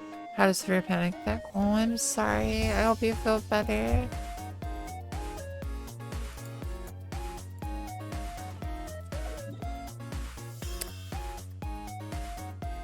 Aww, I'm glad they're giving you comfort. That's precious. Wait, does it say we're streaming Genshin? Yeah, it does. It's like making sure it says we're streaming Genshin. I have so many characters to build. I have so many characters to build. I don't know what to do with myself.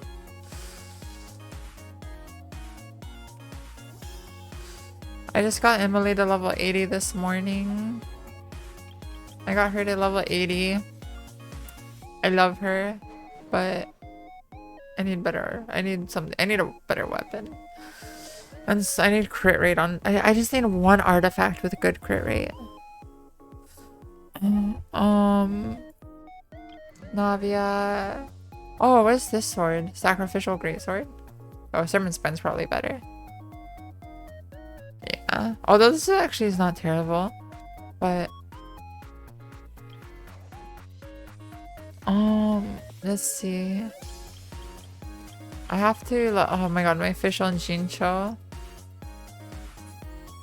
You gave your Mulan your Nuvula artifact set, and she does damage now. I think I'm gonna skip on Mulan, even though I have a guaranteed now. I think I'm gonna skip on her. 249k. My god.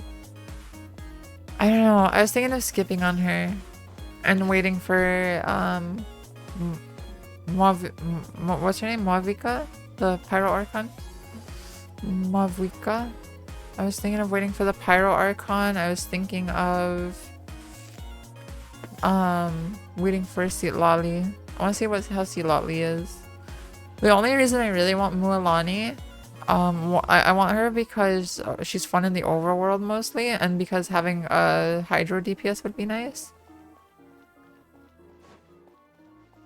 Who is Lolly? Yeah, I think Lolly is gonna come in 5.3. So yeah. If I have time to save for Mavwika and then Mavwika and then Silali. Guarantee on Mavwika. And if I get her early, then I can maybe get Silali.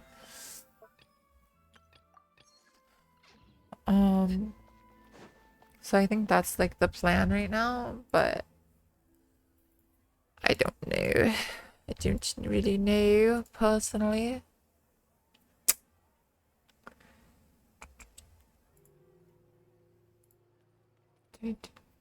Oh, I'm sorry, I hit my mic. You're spinning everything for the surfs up right now? The surfing is really fun. Mualani is very, very fun in the overworld, and it's making me hard to not roll for her. Oh, congrats. Oh, for the surfs up, this freedom's up. Yeah. That looks really nice.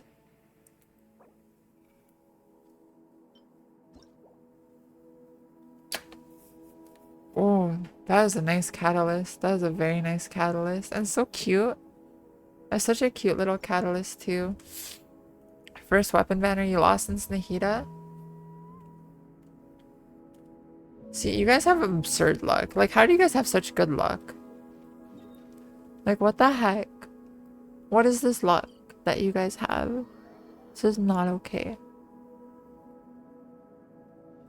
I'm not okay with this. Like, I thought I was supposed to have streamer luck. Isn't streamer luck supposedly like the good one? How come I don't have streamer luck? What is this? I thought streamers had the good luck. Could be streamer unluck too. That's true. Streamer unluck. Streamer unluck's the... That's very true. It could be. That's probably what it is. Streamer unluck. Wait, I'm trying to go... Why am I under here? I wanna go here. Ah, sorry. Sorry, Ayan. That's rude. Sorry.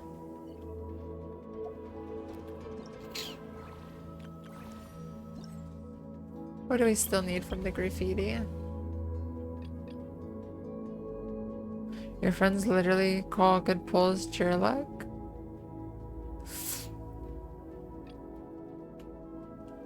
Right. Right. Right. Right. Right. Right. Right. Right. Right. Right. Right. Right. Right. Right. Right. Right.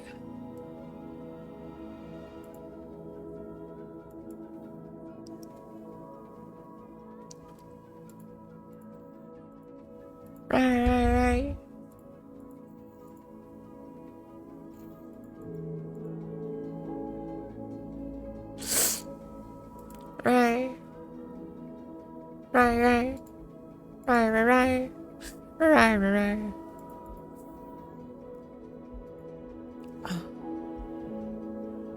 Hi, Britsune, how are you? How are you, Britsune?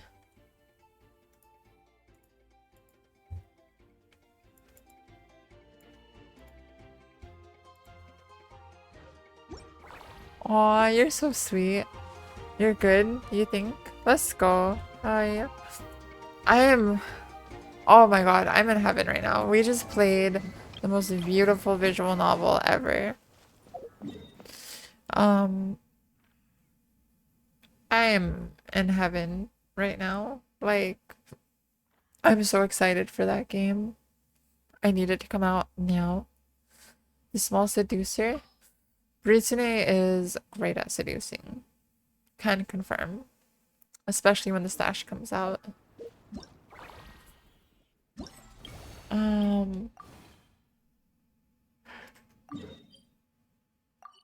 You seduce everyone? Oh, I believe it. I believe it. The stash is all your Riz. Oh, you put all, that explains it. You put all of your Riz into that one stash. You're aiming to get one of those IRL? Real? Are you actually? There's no way. You might have all areas in Natlan, but oh my god.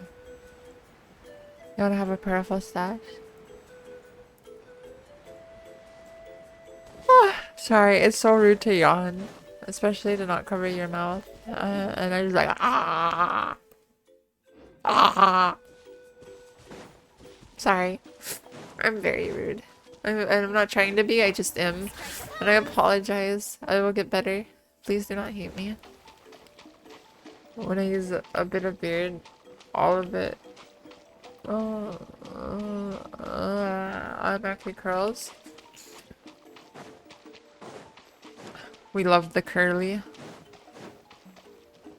We love the curl. You see? Oh.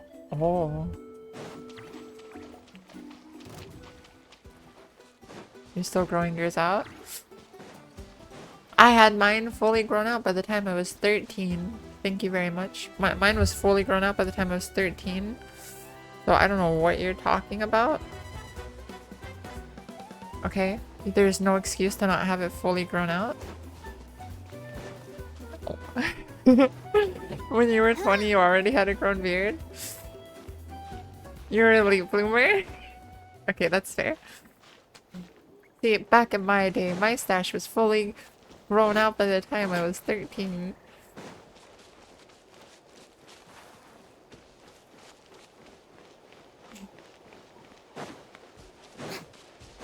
You were below 5 foot when you were 13? Really? When you were 14, wow. It's okay, nothing wrong with that. We love late bloomers. Mm. When 16 turning 17. You were like 5? How do you guys remember your heights?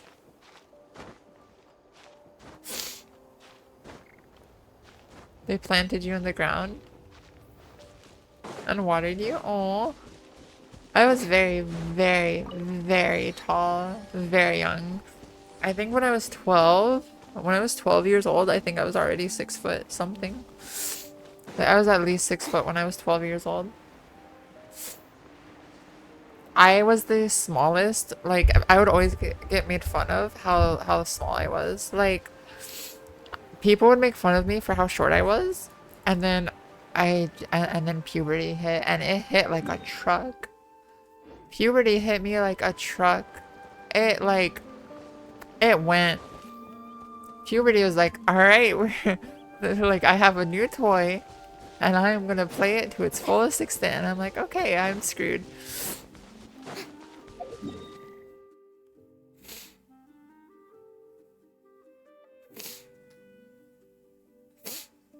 Let's see.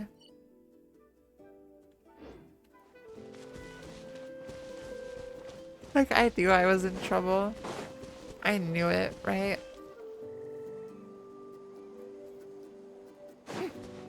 You're the shortest in your family till you what? Yeah, I remember that.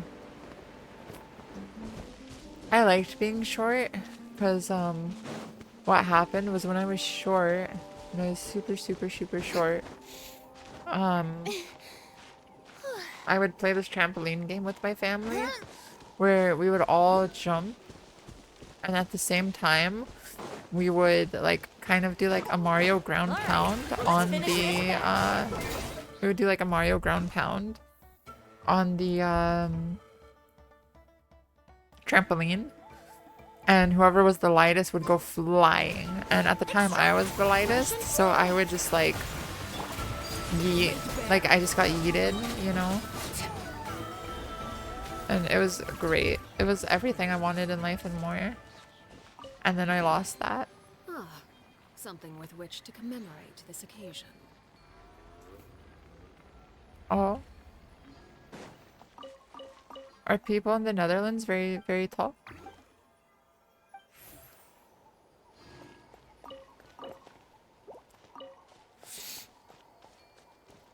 Oh, Britsune, you beat me.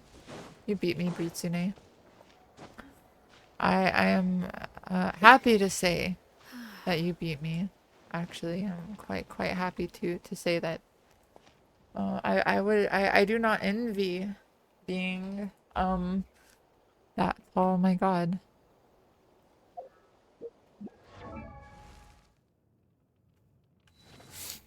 Really? People in the Netherlands are that tall?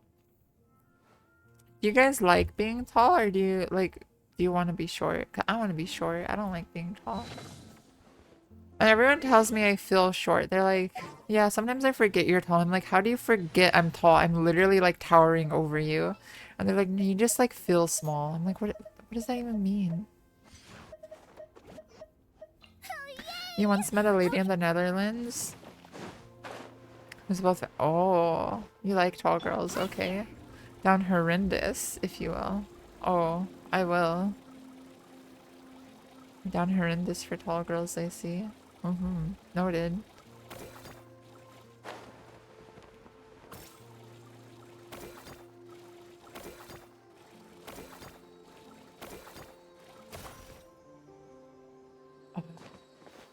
wonder if Kaching will be a no for this. What do you mean? No, nothing? No, you're reading too much into it. I didn't say anything. Will Let's Kaching be finish this enough to quickly. get this? I don't know. I don't know if she's gonna get me high enough. Oh, I think. Oh, we're so close. I think we can do this. I think we can do this. I just need to like. There's no way we can't do this. I just have to. There's no way we can't do this. Don't blink. I know we can do this with her. I know we can. I'm convinced. Incoming. Hey. I'm going too far out. I need to like. I need to get higher up, but not like. No, I know we can do Don't this. blink. I know we can. Hold up. Jump in. I don't think I can. I don't think I can jump and do it. Incoming. Yeah. You can't. I know I can do it. I just need to. Hmm. Hmm. Hmm.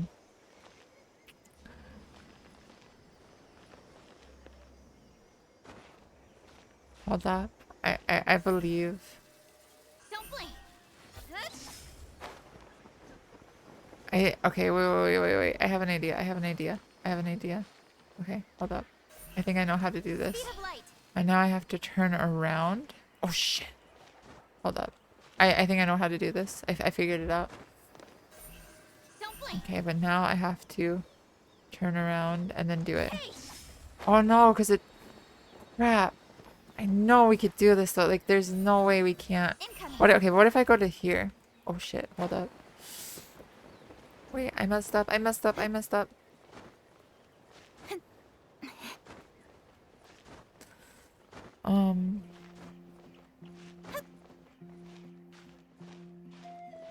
Please, please, please. Please don't die. Please don't die. Please don't die. Okay. So what we're gonna do is we're gonna glide to that. Speed of light. Oh shoot. I messed up. Oh. I want it. We're getting this stupid freaking thing. This game confuses you? How does it confuse you? What about it? Can we... Okay, maybe this one. Let's go for this one. Oh, but I don't have... Oh, shoot. I need Kachina in my party for this to work. I don't know if I can change my party once I latch onto here. I don't think I can. Oh no. I need... Maybe if I had Kachina, I could pull this off. No, I couldn't. Well, no, if I had Kachina, actually, I might be able to. Shoot, I should have... I need Kachina and Kaching in my party. I don't think I'm gonna have enough stamina to do what I'm trying to do.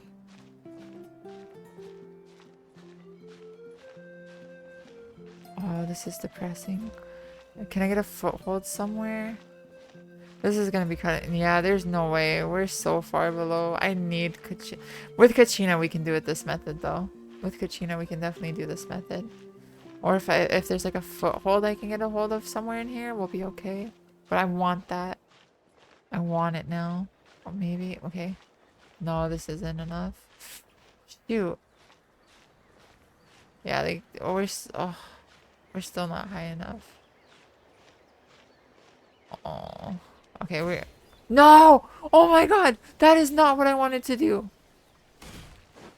Oh, I'm defeated. That's so sad. Hold up. I see the intended way to do this. I do. I just don't want to do it the intended way. I'm stubborn. Don't blink. Hey. I see the intended way. I know I have to like seduce this thing right over here. If I seduce this thing, it should be easy, right? Possess it, I mean. I'll seduce it. Sorry, I meant possess. See, now it should be easy. I didn't want to do it this way. Why? Just because I'm stubborn.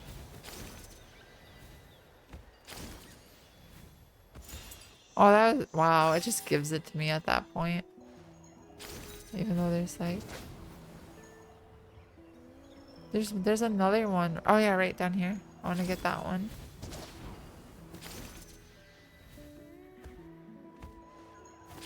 I don't know. I feel like there's more, right? Like it's like giving us like... Oh no! Oh, I mean, we got the thing. So there's that at least.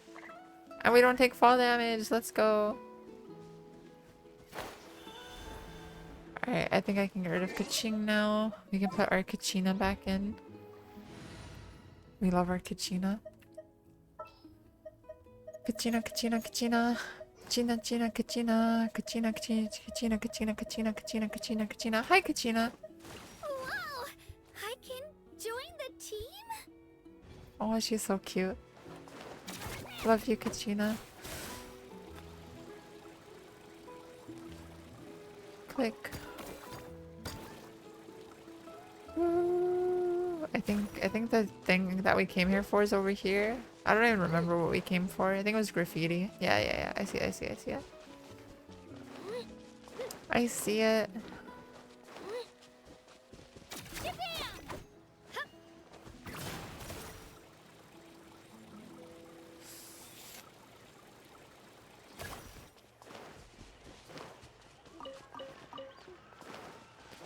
Let's see. Oh. Wait, entity timed out and disappeared? What does that even mean? What timed out and disappeared? Shower me with praise! Well. Here comes another. Witness my rise. Also, I feel bad that we have to kill these monsters. Like, they're way too cute to kill, and I feel very guilty every time I do. Like, I don't like killing them. I don't feel good about killing them. Why do they do this to us? Are they supposed to be like our Pokemon friends or something? Penguins! Oh my god, I want to possess a penguin. Oh my god, Farina! Oh my god, Farina, put your pets away! They're... Oh my god, they're bullying.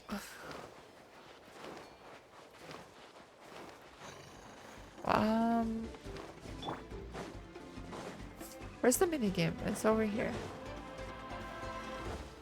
Oh, do I just take pictures of these things? Is that all I have to do? Yeah. Yoink. Yoink. Yay, we got it. Yippee! Yippee! Yippee!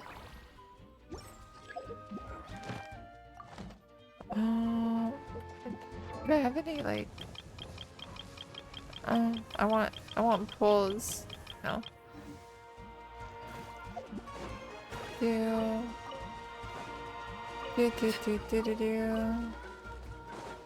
Let's see. More graffiti.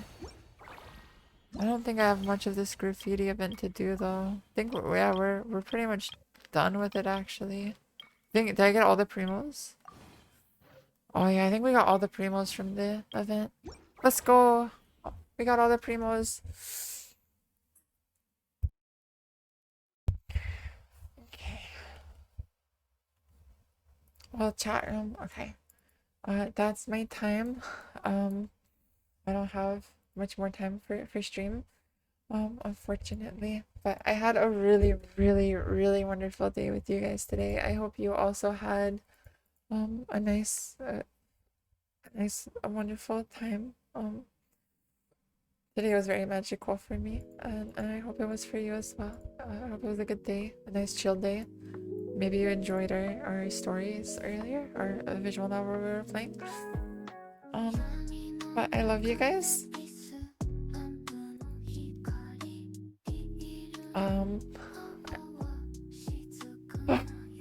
Deep breath. Okay. I have a lot of very important errands to run tomorrow, so I don't know if I'll be streaming tomorrow or what we'll be streaming if we do stream. Right.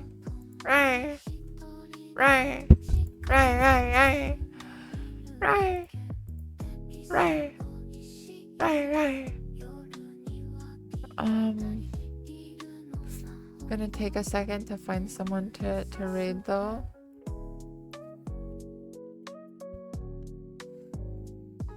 Let's see.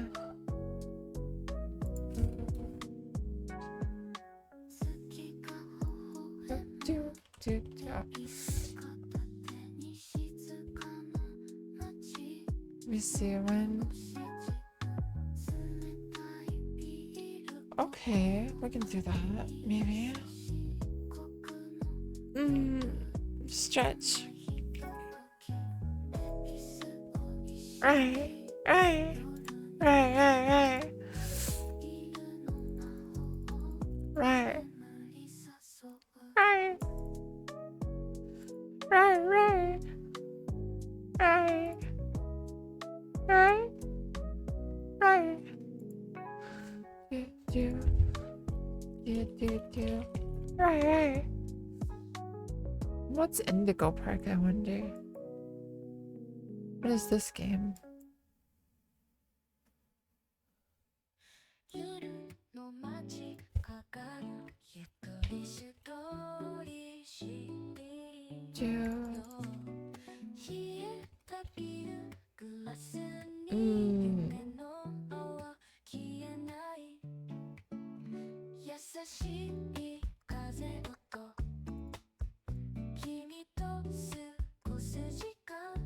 I don't know where to send you guys. I want to send you somewhere good. No, where I want to send you is live right now.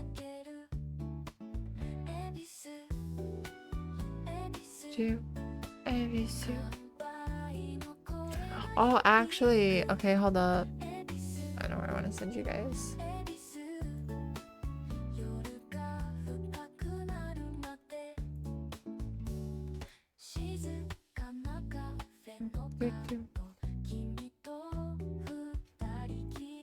Okay, guys. Okay, guys.